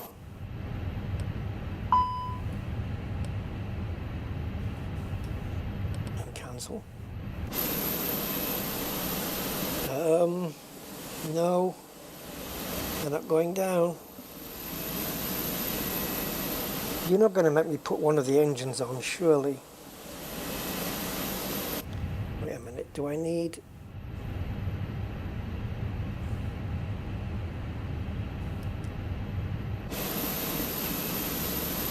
I don't know, I'm actually literally just guessing right now.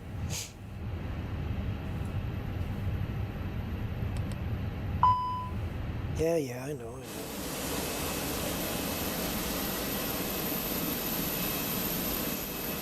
If you look in the windows, I think you can see people getting off the plane, see? See the movement? How freaking cool is that? Is there no manual way of getting these down? I'm going to start one of the engines. Get my license taken off me.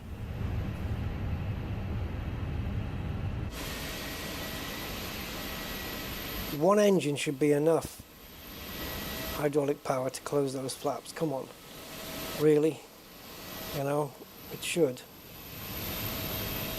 Look, we can move the flaps down.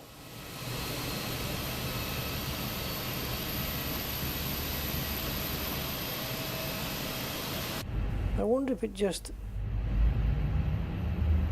like it's a little bug thing, or if it's actually like that in real life. Yeah, I know, baggage is on the right. I'm going to suck them into the engine. Okay, that.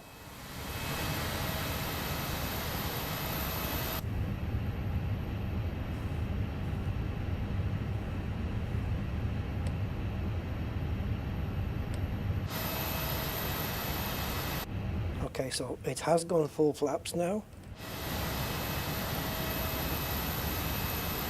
Why won't it close the other ones? These ones.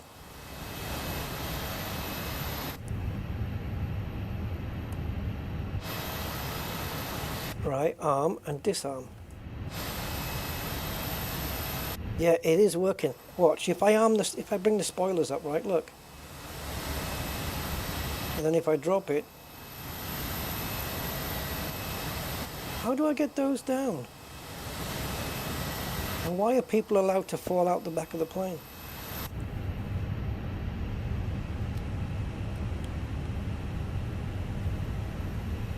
Oh, what a bizarre scenario. I'm not really bothered. It doesn't really matter at all. I just was curious, you know, if there was a way to do it.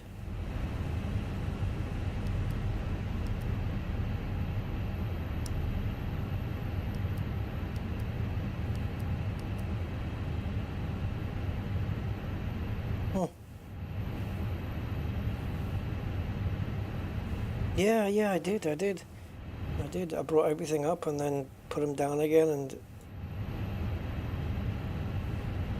take the brake fan off. How bizarre.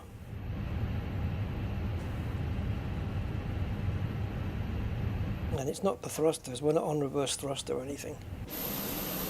Oh, okay. Maybe it did have something to do with the reverse thrust. Because if you put the reverse on, I think those flaps do come up. So I just moved the throttle forward and back again, and it looks like everything is reset. Right, the baggage is gone. They haven't closed the doors. It's absolutely scandalous. Do we have a good external shot? No. And when they close, you can actually see the handles locking up and everything.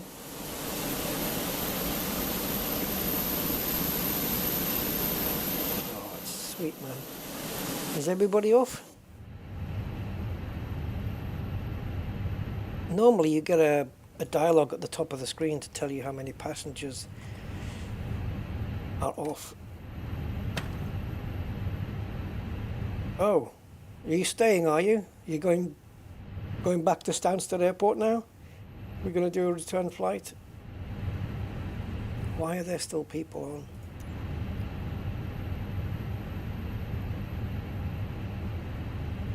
The boarding requested.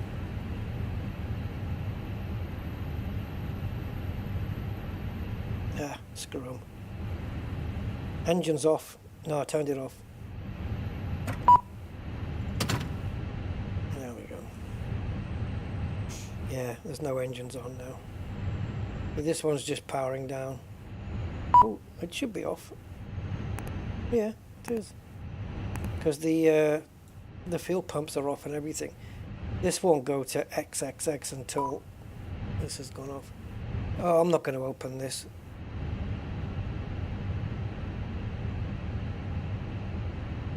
Yeah. There we go. Oh, free cam. Oh, is it the drone? Okay.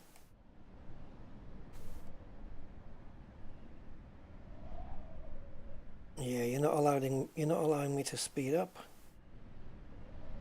No, let's go into the proper drone cam. Q to come out maybe? No? Escape? Right, so here. That's the proper drone cam. There we go.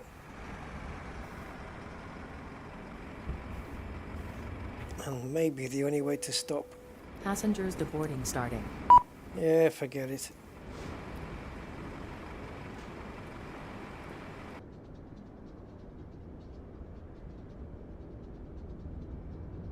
And here is Newcastle.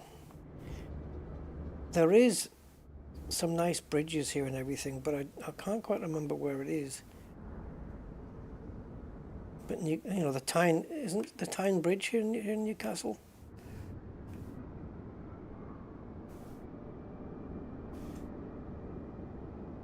Minimal traffic at this time of night. I don't know where it is at this time. Let's see if we can switch the weather to daytime.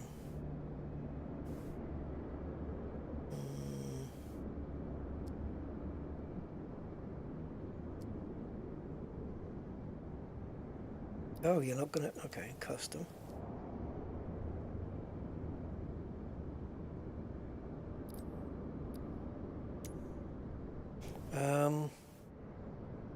How cool does that look, guys? The greens are perfect and the haze in the background looks almost real, isn't it? Like, look at the detail here. Look at this.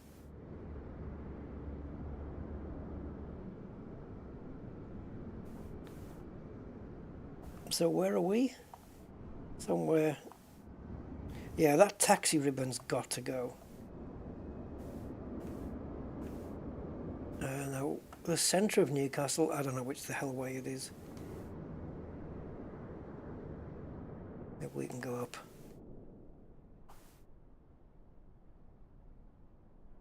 Right, so the bridges have got to be all here then.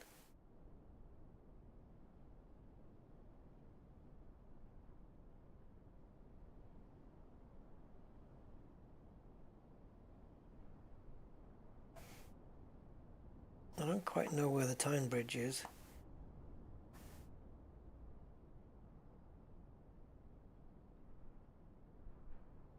Doesn't it look something like this?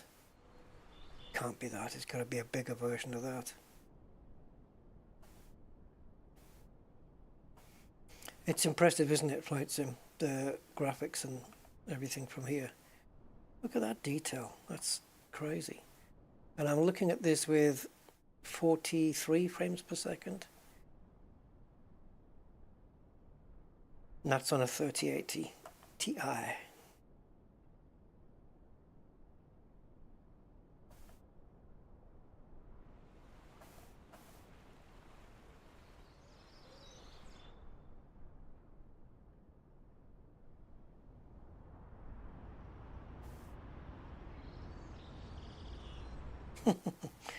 I mean, it's not perfect, but it doesn't have to be because it's a flight sim, not a Google Earth sim. Oh. More traffic now because it's daytime.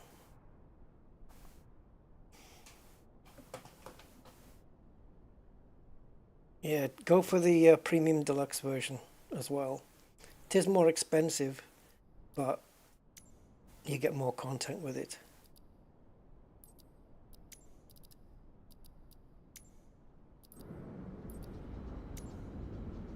But yeah, this is insane. Right, let's get rid of this frickin' taxi ribbon. Come on, frickin' wings flapping. Right, so I think if we go, I wonder if we can do it from here. That way we can visually see it. Assistance, would it come under? I'm sure I've turned this off. Yeah, I've turned this off before. And what's this? Adjust whether you want a series of on-screen gates. No, I don't. Taxi ribbon, no. Go away. Hot air balloons, accelerated envelope inflation, and a moored basket. Is that to help you? Right, save and back. Okay, so now when we go up, I shouldn't see the ribbon. Because I don't need it. I've got Beyond ATC to tell me which gate to go to. I don't need Microsoft to do it. Right, here's another thing we can do while we're here.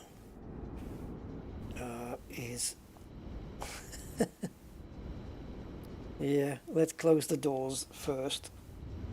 Oops, wrong camera.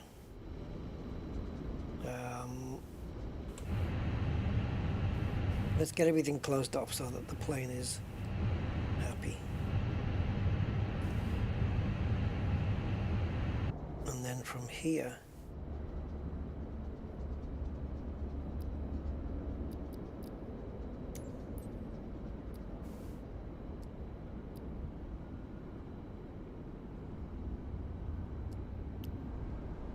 we can go to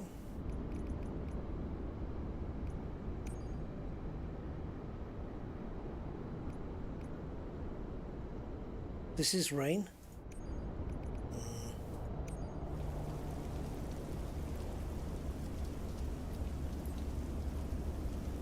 How long will it take for the runway to get wet? And what I like with this is that the raindrops do have their own physics. They do, like, if we were moving, they would trickle along the window. I always like that. There's Assetto Corsa Competizione does that when it rains as well. Hurricane, Bud, Hurricane Delta, light thunderstorm. Yeah, but again, what about heavy rain? Do we have anything like heavy rain? These are real hurricanes, look, that it can actually, but you have to go into the part of the world where the hurricane is.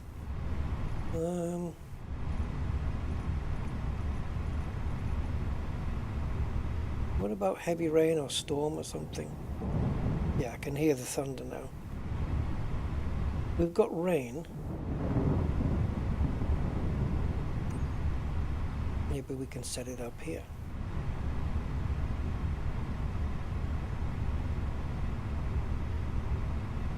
Why are we not getting any?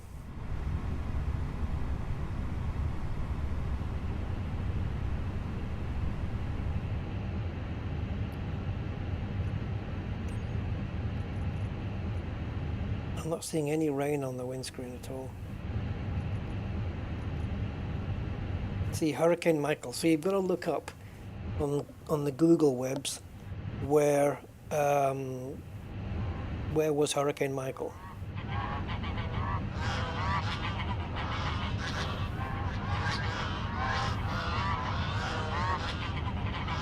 Have a type of code from you I can put in. I'm not sure, Matt, I don't think so. Oh, they are geese, look. Well, I'll be held damn and blasted. Did you see them all? It was a flock of geese. I can't believe that rain is the only rain here.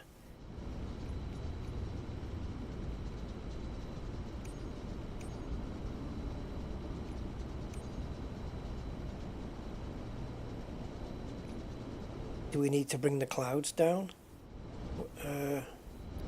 These are the cloud layers, right? If we bring this one down, or this one, this is the bottom one. So bring the clouds down. I don't know how the...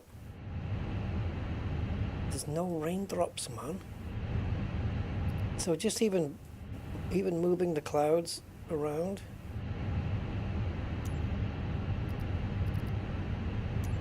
You can add more cloud if you want. Coverage clear. No, no, no, we want rain.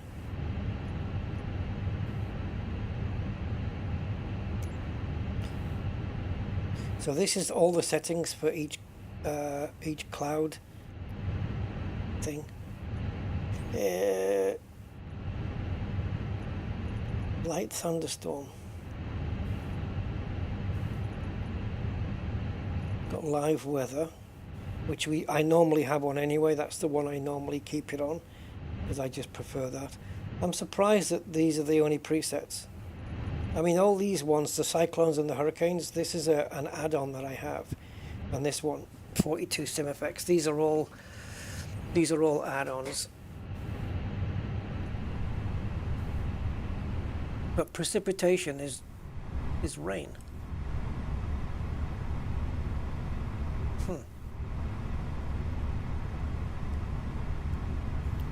Real-time live weather. I don't know. I thought we could get some really heavy rain. What you can do though to get around that, I think, is if we go, and I think it's let's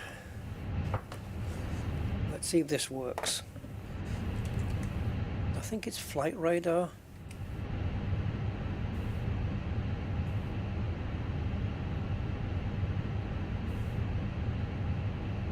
Now then, if we zoom out to the world, that's how many planes are in the air right now in reality. So we go to weather, and we've got intense precipitation. Oh bollocks, we need an upgrade for that. Is there anything where we don't need the upgrade?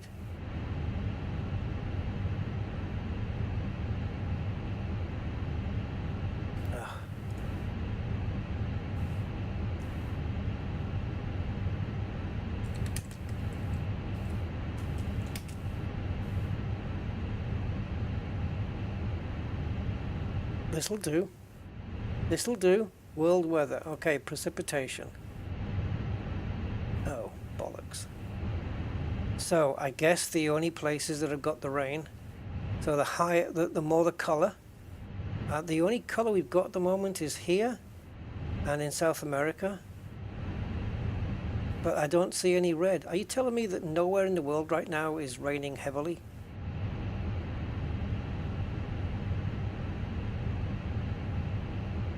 Amazon, so in the Amazon. Right, so we need a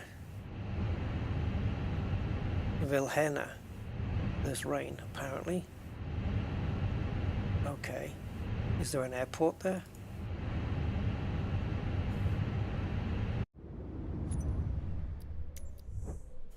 I'm gonna Google while I'm doing this. Come on, you silly arse.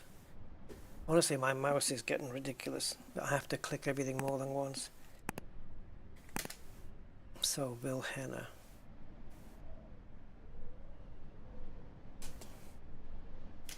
I'm just going to put South America. It's a municipality in Brazil. Okay. So now I'm going to type in closest airport. Vilhena Airport, BVH. Okay, so if we go to BVH... Uh-oh. Uh-oh. You fucking wanker. I think my computer's frozen, guys. Can you hear me?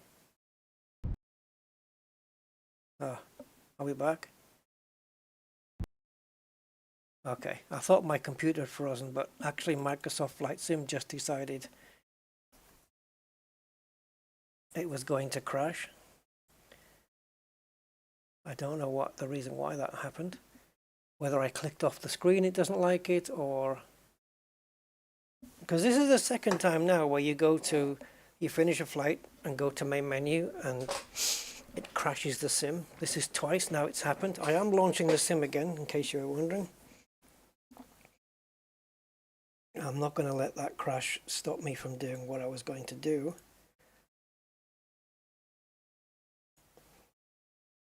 There's not a lot of rain in the world at the moment, which is why sometimes you have to just force it.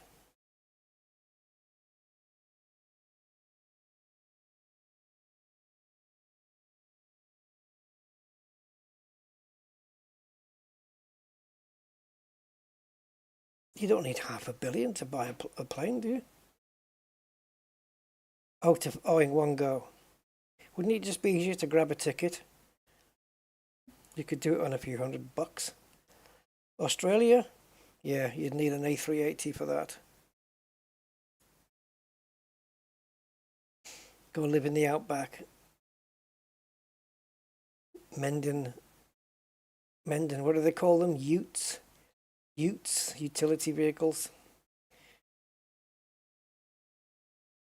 Hold on, don't be scared.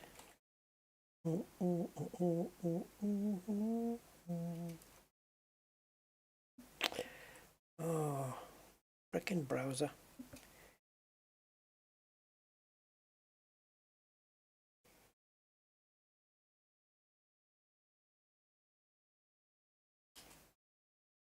Thank you.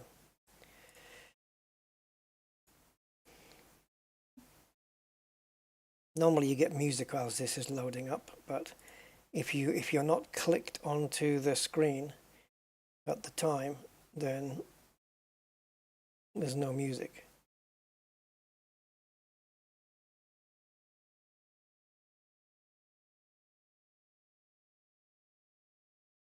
So we just have to watch.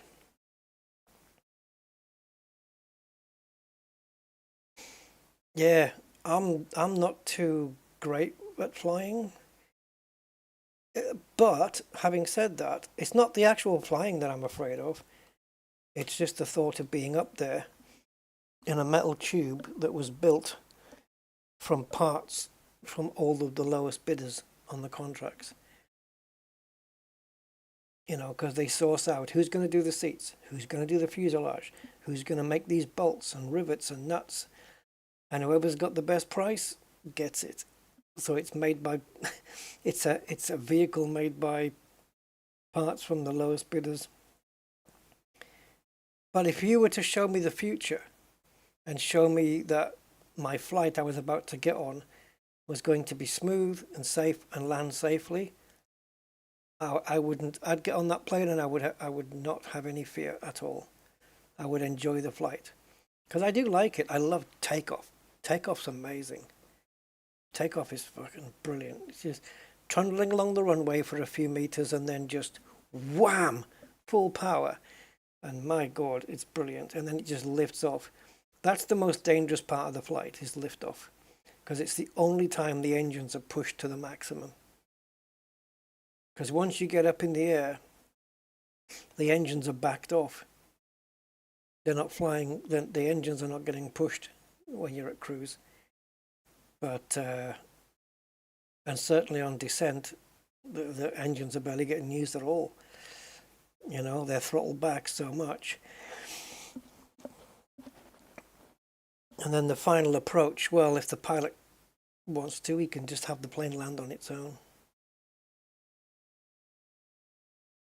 Yeah, the crashing. Crashing is the problem.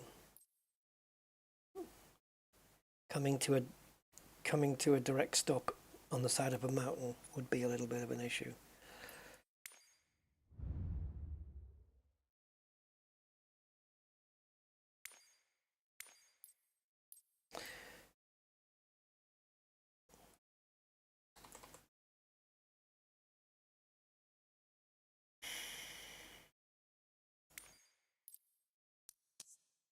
Right, so apparently there's rain at BBH. I hope we've got that airport code. It's not an ICAO code, but I think we should have it. Oops, BBH. Well, here now. Now we have live weather on. Is that cloudy with a bit of sunshine?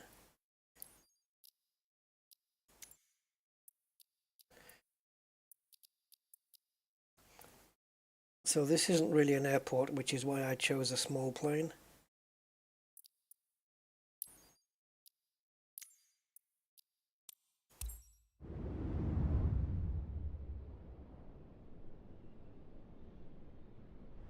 Doom, doom, da, doom, doom, doom. You are more afraid of fire than anything. I can think of a worse way to go. Oh, hello. Are we crashing again? No. It's night time.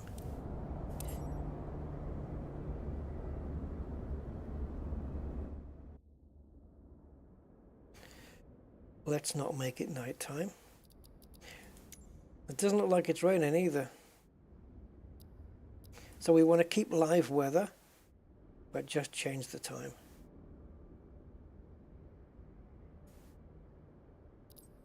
Oh yeah, it's absolutely pissing down.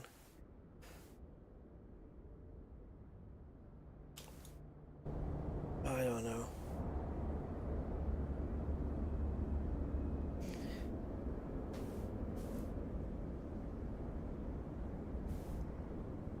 Worst way to die, for sure,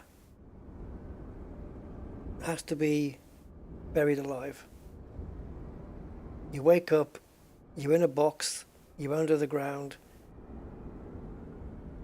and you can barely move.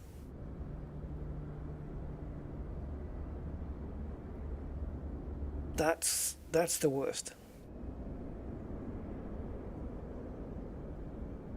That would be just... I would rather be burned alive, because at least it's over quicker. I don't know. It's a horrible way to go, but the mental trauma of being buried alive, and you're going to be under there for like, I don't know, half an hour now before you run out of air. Oh, like just put a bullet in me. That'd be awful.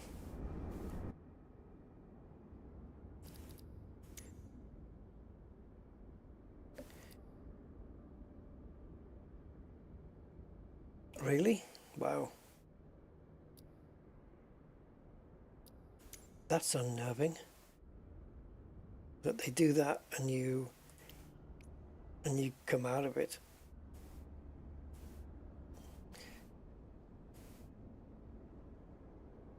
What does it take to get... Oh, right, so just setting rain here means heavy rain. Why? Why is it heavy rain here, but it wasn't in Newcastle?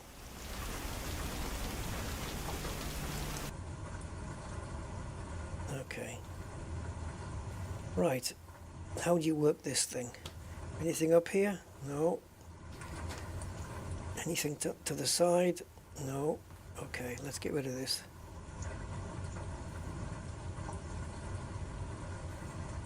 So battery would be a good start. Generators would be a start.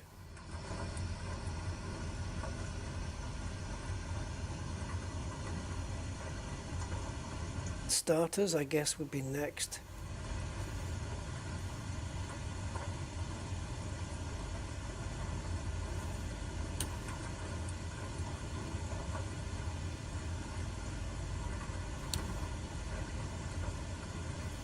TAWS system test. Okay. Now, do you put the boost on?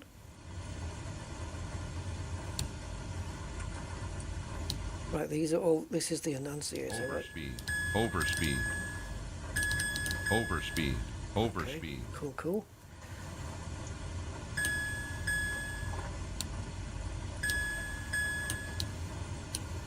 Okay, I don't know if that's it.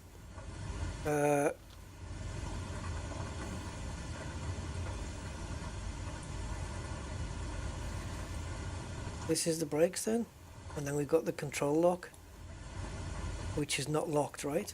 It is now, okay. Is there any fuel mixture settings, or is it just... Alright.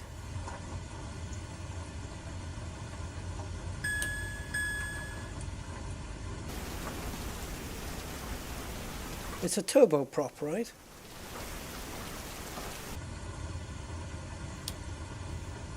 So, oil pressure low, yes, because there's no engine started. So this is what?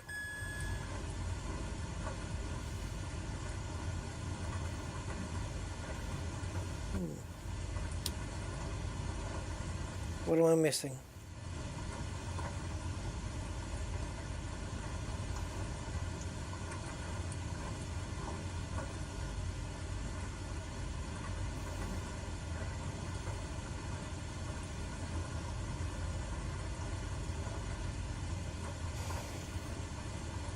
These are all the lights. I'm not bothered about them at the moment.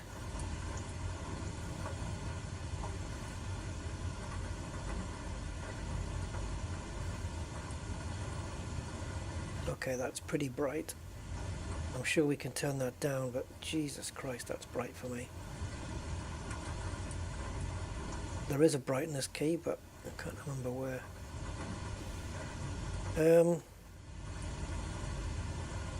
Right, so generators are on.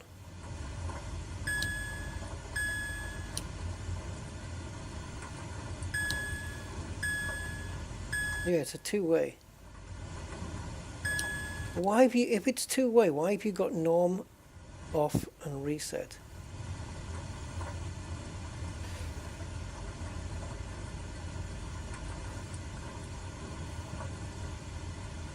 That doesn't do anything. Boost on. Let's take those off for a second.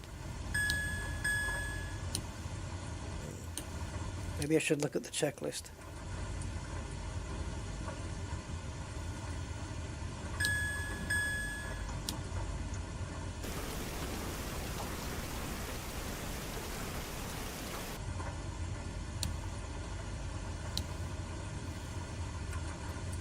Where's the little tick mark?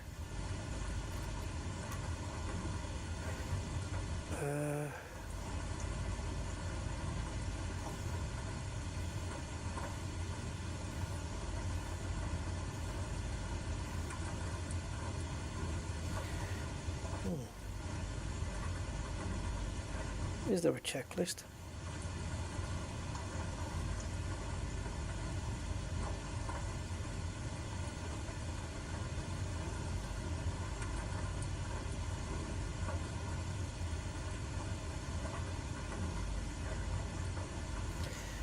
No, I don't know, guys.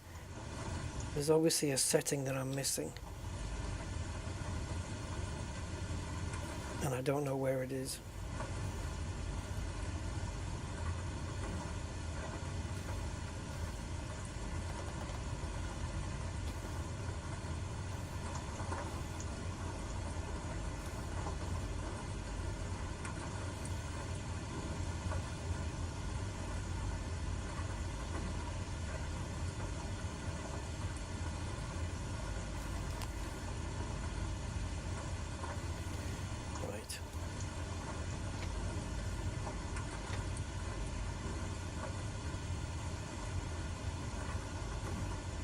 Going to move these up a little.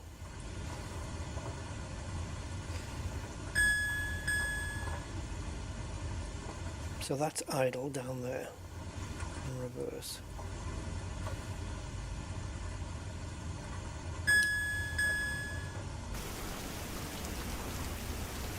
Alright, I'm going to cheat. I've had enough.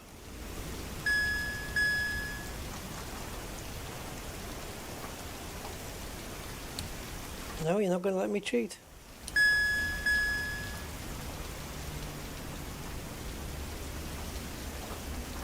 Normally, I can just press a key combination and it'll start the engine. It's not letting me do it. Yeah, fuel pumps, right. But I don't know where that stuff is.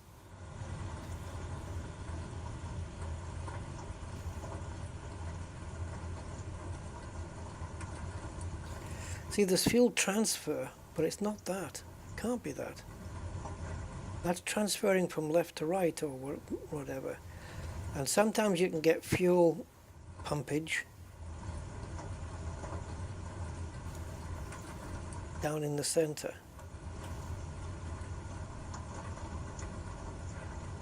These look like trims though. Yeah, they're just trims. If not there, sometimes it's down this side, but there's nothing there either.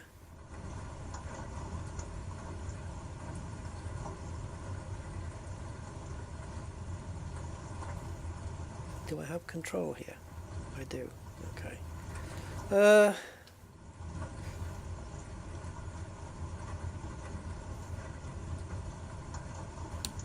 No, it would help if the generators were back on, eh?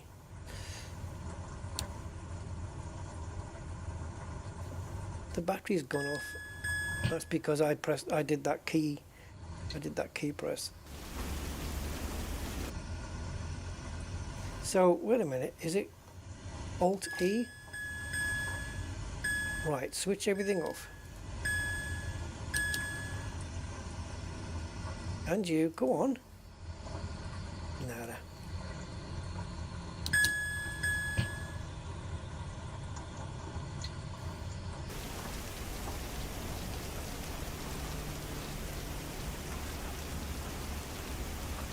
Fucking hell, man. Fuel imbalance.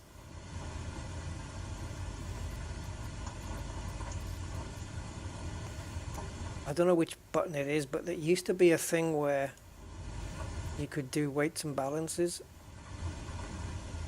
They've moved everything now to this pad, and it's fuck.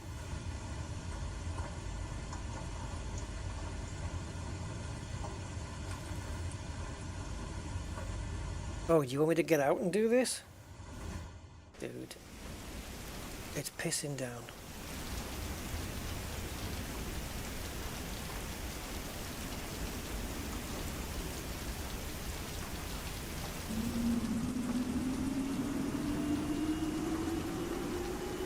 Oh, bugger. That's what it was. We needed to go outside and do those check things.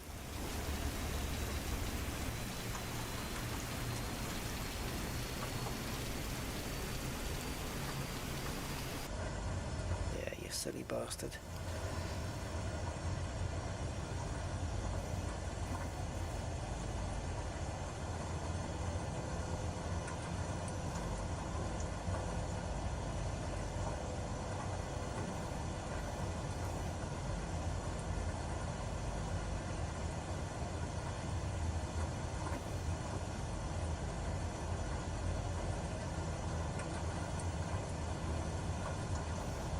There has to be, and there will be for sure, a brightness setting here.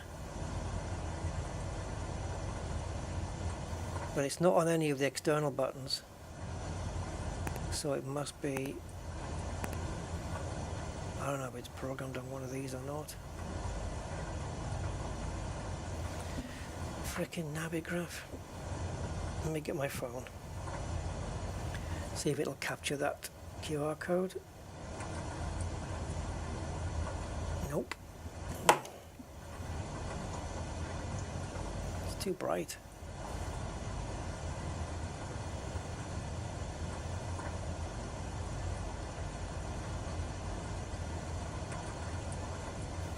Got it. Okay, approve. There we go. Yeah, but I still need brightness. I don't know if there's any settings or any such thing.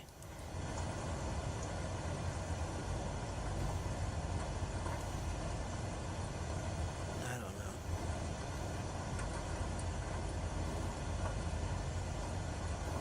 Anyway, fuck that. All I wanted to do was just move the plane to see the raindrops on the side window there moving.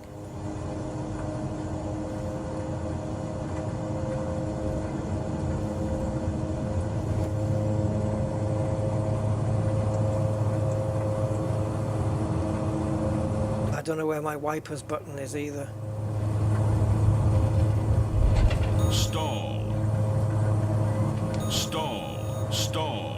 Stall. Well, don't go in the stall then. No, we got no power. There's no speed.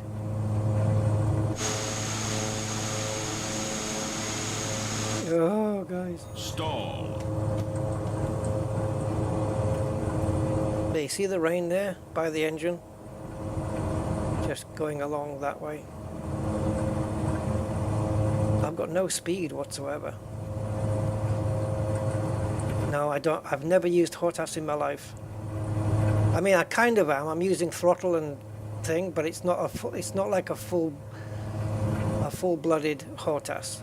It's not that. I am using a throttle and joystick. So I suppose if you want to call it that, you can. Yeah, boost is on. If you want to call it HOTAS, you can, but it's... Yeah, okay. Let's say yes then. But look at my speed here. I got nothing.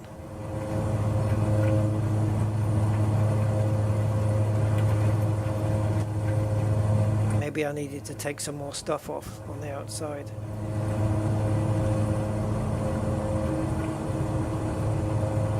I don't think this speed tape is working, because if I point it to the ground, this should be going like an absolute bastard.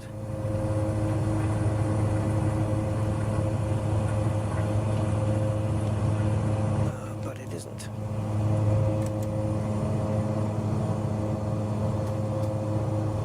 Let's go this way into the light. Let's move into the light.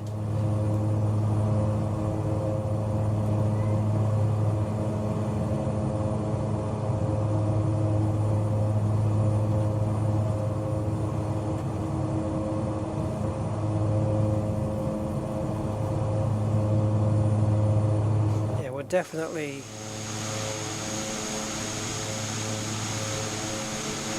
I can't get the wheels up either. I don't, do the wheels even come in and out? Because it doesn't do anything, so I'm guessing not.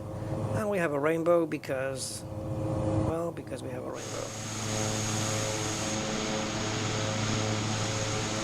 Is that a runway on my left?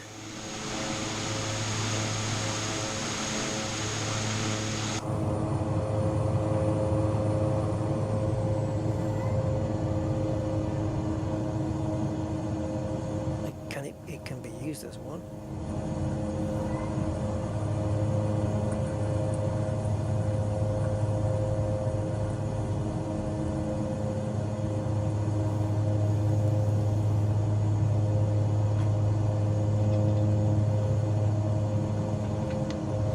I don't know if this plane's going to twist there. No.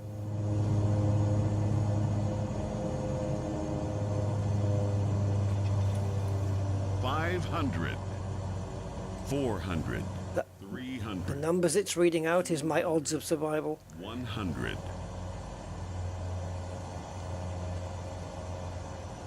Come on, there's trees.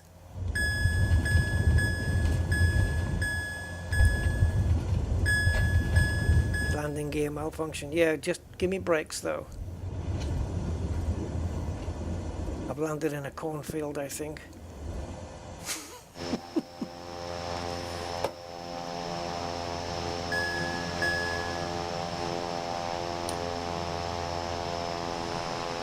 Well, normally Shift Control E, oh, it is doing it. I was going to say normally it turns the engine off.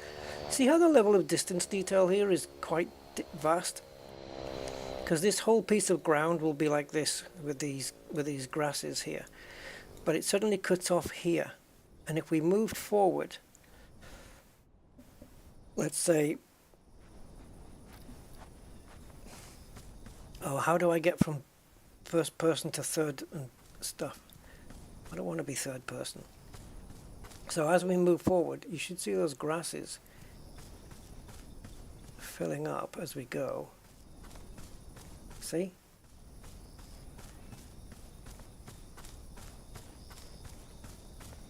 Run. I tell you what, this guy's fitter than the commander in Elite Dangerous. Gets out of breath every 2 seconds. Hey, we're not on any place where there's going to be like alligators and crocodiles and lions and tigers. My graphics card is a 3080 Ti.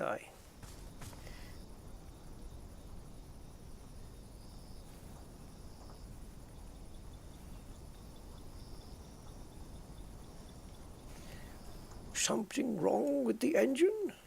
We don't have one. I don't know how to switch from third to first person, and I don't know how to stop my... Every time my mouse leaves my monitor and goes onto the outside monitors, I'm losing the rotation here of the character, which is why I can't keep things as they should be.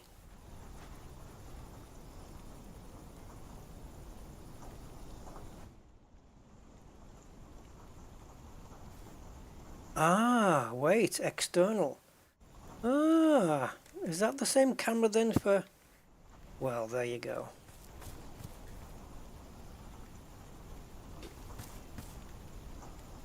Yes, baby. Alright, that's better. Right, so this is a checkpoint that we can look at. Just, yeah, so that means the wheel's okay there. This is luggage then, right? Yeah, it's luggage. It's not the engine.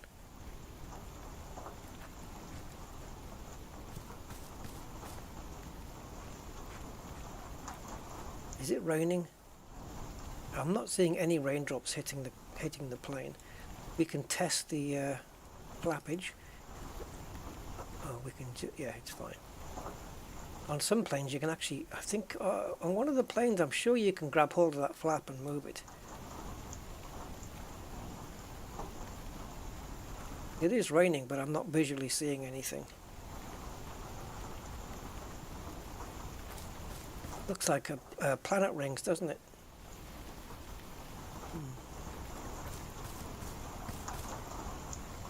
Oh yeah. It said we had an undercarriage malfunction. That's reporting okay. There are planes as well where they go in a persistent state, and you will get tire wear and all sorts of stuff like that. Look at the state of that wheel. It's reporting okay though. It doesn't look like that undercarriage moves though, does it? So I think the wheels do actually stay out. We're not allowed in that side.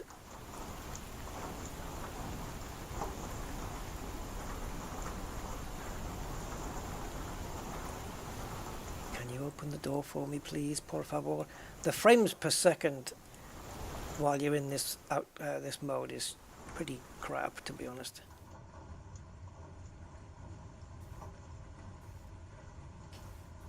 Look at the size of this thing. That covers the entire window.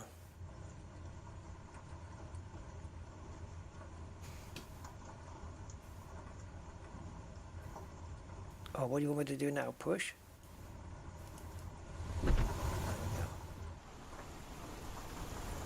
So why doesn't the door stay open and the ladder stay down? Oh, it's really raining now, guys. I can hear it. Yeah, fun. But we had to force that. We had to force that rain to come on. It wasn't coming on as per the weather. Oh my God! How do I close this thing now?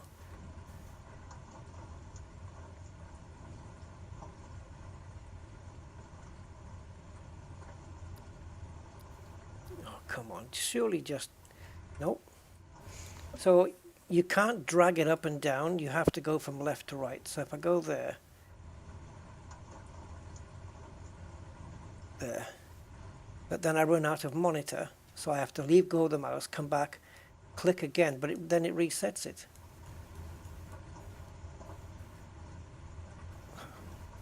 What a fucking piss take.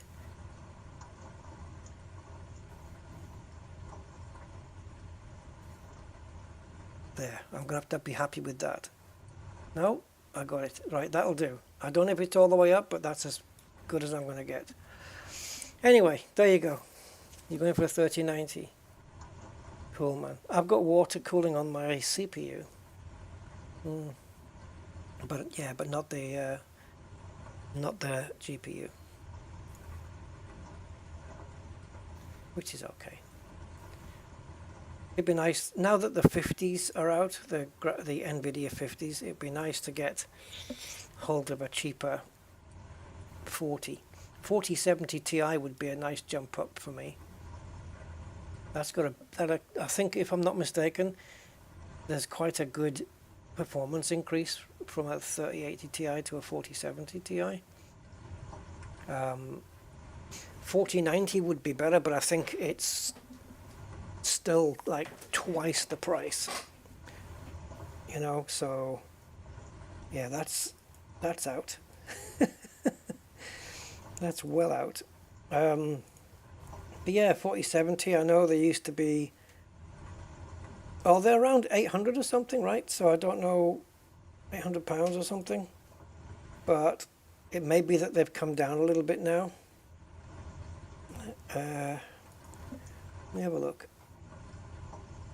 So the only one I know of is, I don't think they're going to drop quite yet, are they, the prices, based on the fact that we now have the 50 series. So if I just go to 4070, that should tell me. Okay, so there's a Gigabyte one there. Okay, it's coming, well, it hasn't really come down.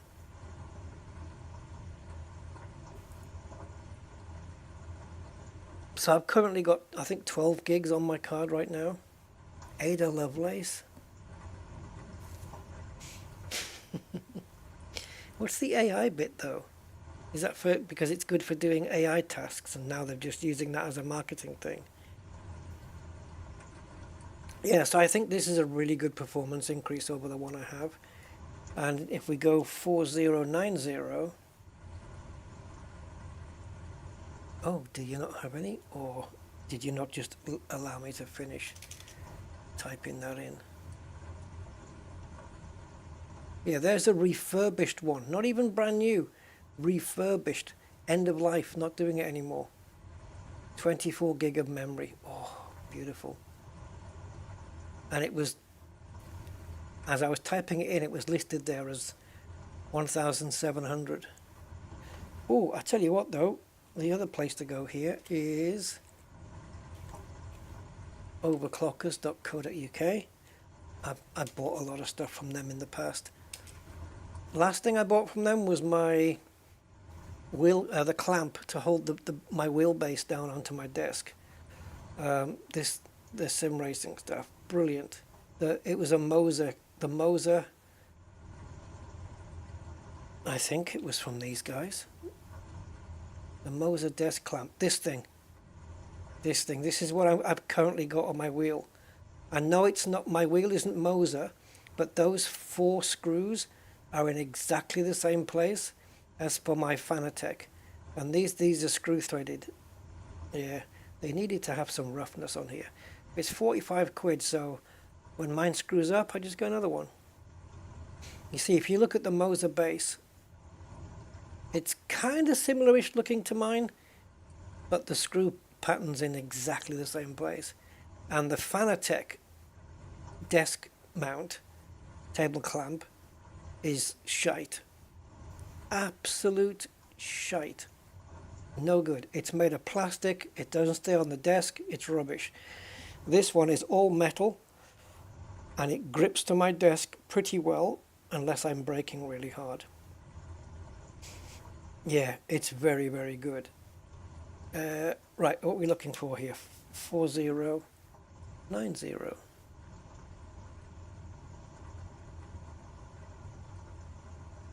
There you go. Look at this. Oh, I don't think so. Do they have the 5090s here now? Because imagine the cheek of charging the same. Look, laptops with 5090s in them. What the fuck? How hot's that going to get? But look at the price of the 5090, guys. 32 gigs of fucking VRAM. Look at this. What the hell? That's what you're paying for frame rates now. And all the nice pretty RTX and DLSS 4 or 5 or whatever it is. This might be good though, because this is cheaper than the 4070 Ti. Look, 650 quid and it's a 5070. It's got the same amount of RAM as mine though, where the 4070 Ti has got 16 gig. I have a feeling that the Ti makes a difference. I think the 4070 Ti will outperform this. But this brings the new features, doesn't it? I've got a feeling that is going to get outperformed by the... let's see if we can find out. 4070... Hold on, I can't type because I'm looking at the keyboard at a very flat angle versus 5070.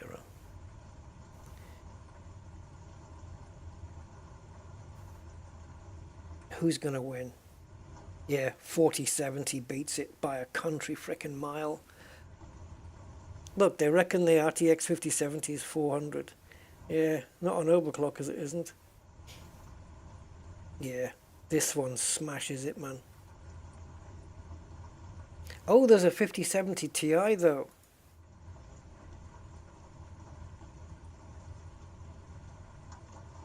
Wait a minute, which is better here? Because this... Oh, this is user rating? Okay. Right, so here's some benchmark scores. Yeah, the Ti is higher, isn't it? Look at the difference there. Some gaps are not so big. Like here, it loses out.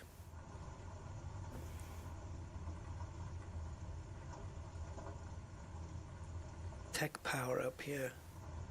I'm just having a browse right now just to see. I didn't know. Let's go back to overclockers because I didn't know there was a 5070 Ti. And if they have them here, what's the price? There you go. This is the fucker to go for me. 5070 Ti. Still got look at that. DDR7, but it's got all that DLSS4 and all the new graphic stuff, you know, all the new Nvidia scaling and all that stuff on it, and it's about the same price as the 4070. So yeah, within a sensible-ish budget, this is the one I would pick. It's pretty good. What does it say here? Oh. Freeze Tech. Ice Storm. Are you telling me that it runs cold? DLSS4 ray tracing reflex. Yeah, this one. Are you sure not Ti? 5070 Ti. Yeah, this one. This would be my preferred option. 100%.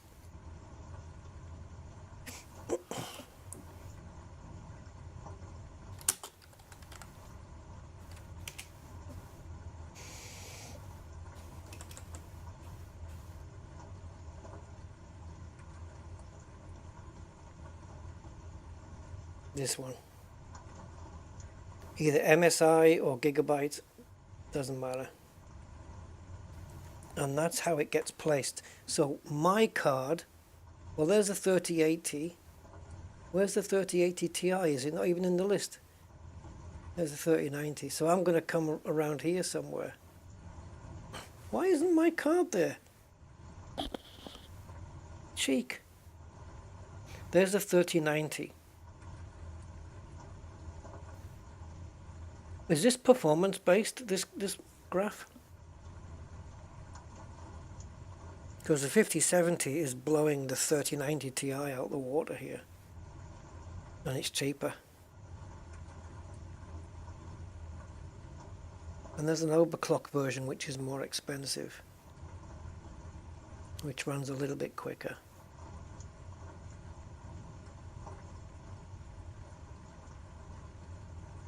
The only thing that beats the 5070 Ti is the 5080, the 4090 and the 5090.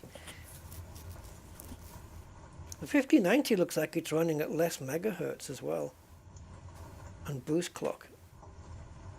But look at the amount of cores it has. Holy shit balls.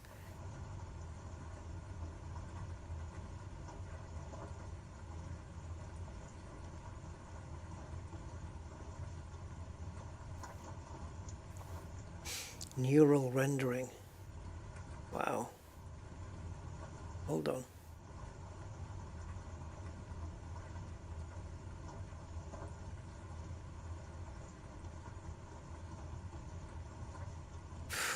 Man, the gains you're going to be able to see, that, you know, to be made for that thing is going to be just outrageous.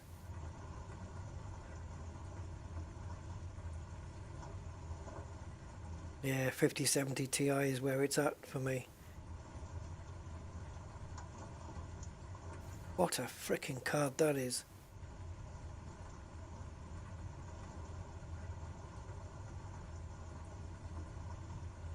Where are we going? Conclusion?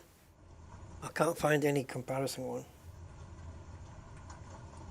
This one. Well, the cooler performance.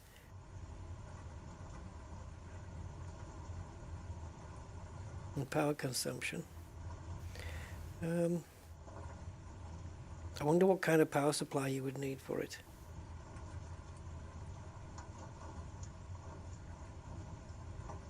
Huge price increase over manufactured specified recommended price. I don't know. Whatever, manufactured recommended price, I guess. High idle multi-monitor video playback power consumption. Okay, well I do have 3 monitors. Memory overclocking artificially limited by the driver.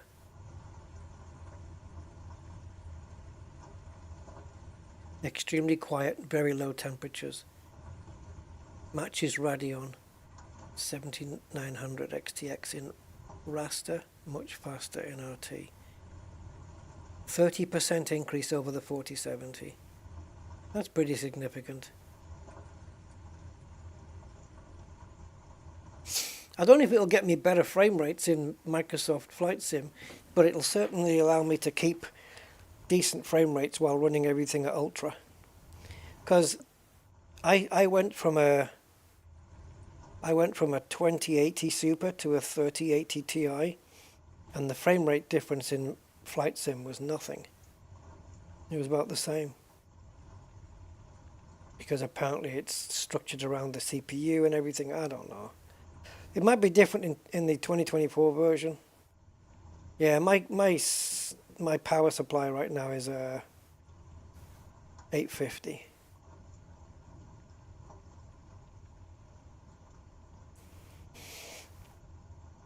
So you'd have to get one of these and a 1000-watt power supply.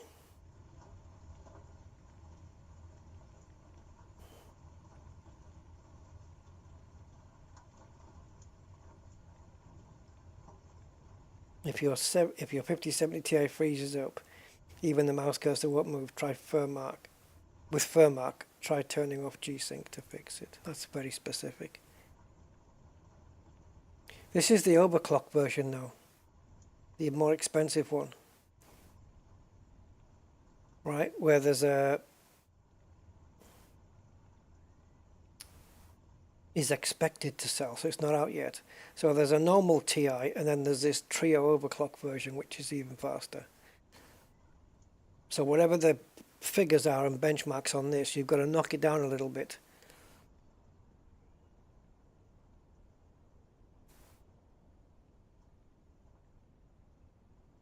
Right, I need to get out of here now.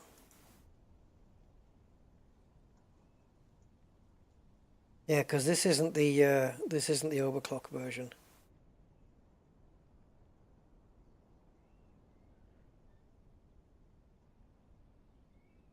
Nice though.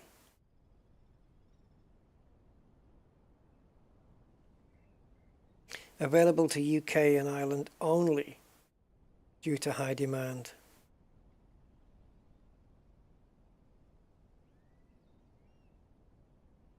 $28,000 megahertz DDR7. Fucking hell. I bet that's just got some boost over the top of the 3080 Ti, right? Checking Discord.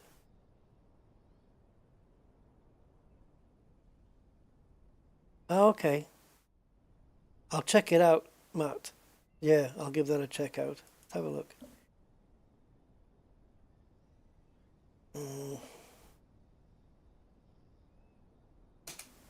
here. Alright, this isn't a TI one, but still.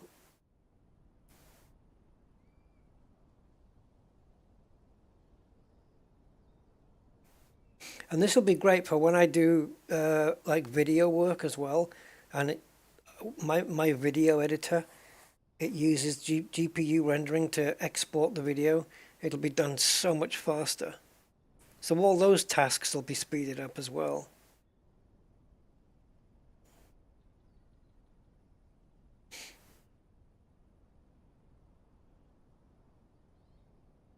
It's cool, isn't it? Yeah. One day I might have to. Oh, this only got 2 fans instead of the 3 that TI's got. Yeah, I'm gonna have to wait a while for something like this, but it'll come. It'll come.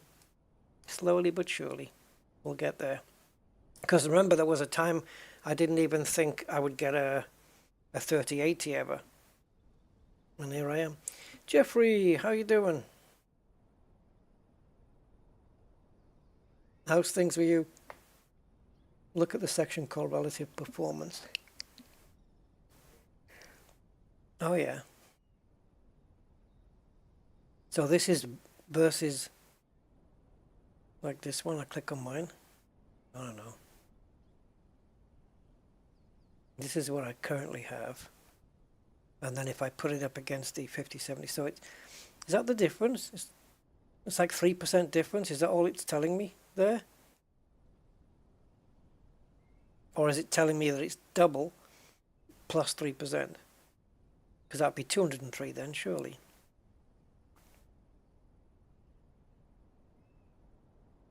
So the 5070 is 34% quicker than mine, basically.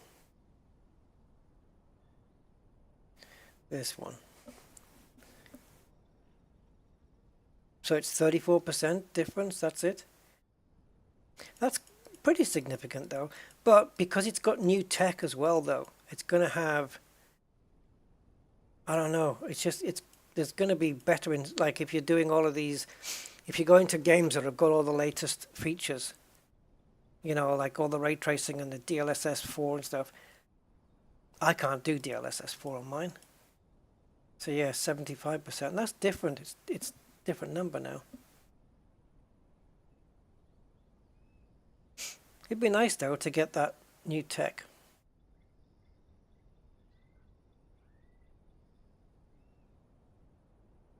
So if I click on mine and then scroll down to the very bottom. So yeah, so the 5090 is just over double the speed of mine. I wonder if they'll bring out a 5090 Ti and just really turn up the heat. But the price on this is, the price on the 5090 is like freaking crazy, man. That is nuts. Anyway, yeah, interesting stuff. I knew the 5090 was out, so I suppose I should have presumed that the other ones were out, the lower range ones. Yeah, new tech, which can help performance anyway, right? Or at least help you keep that performance. But yeah, it's pretty good. It's pretty cool.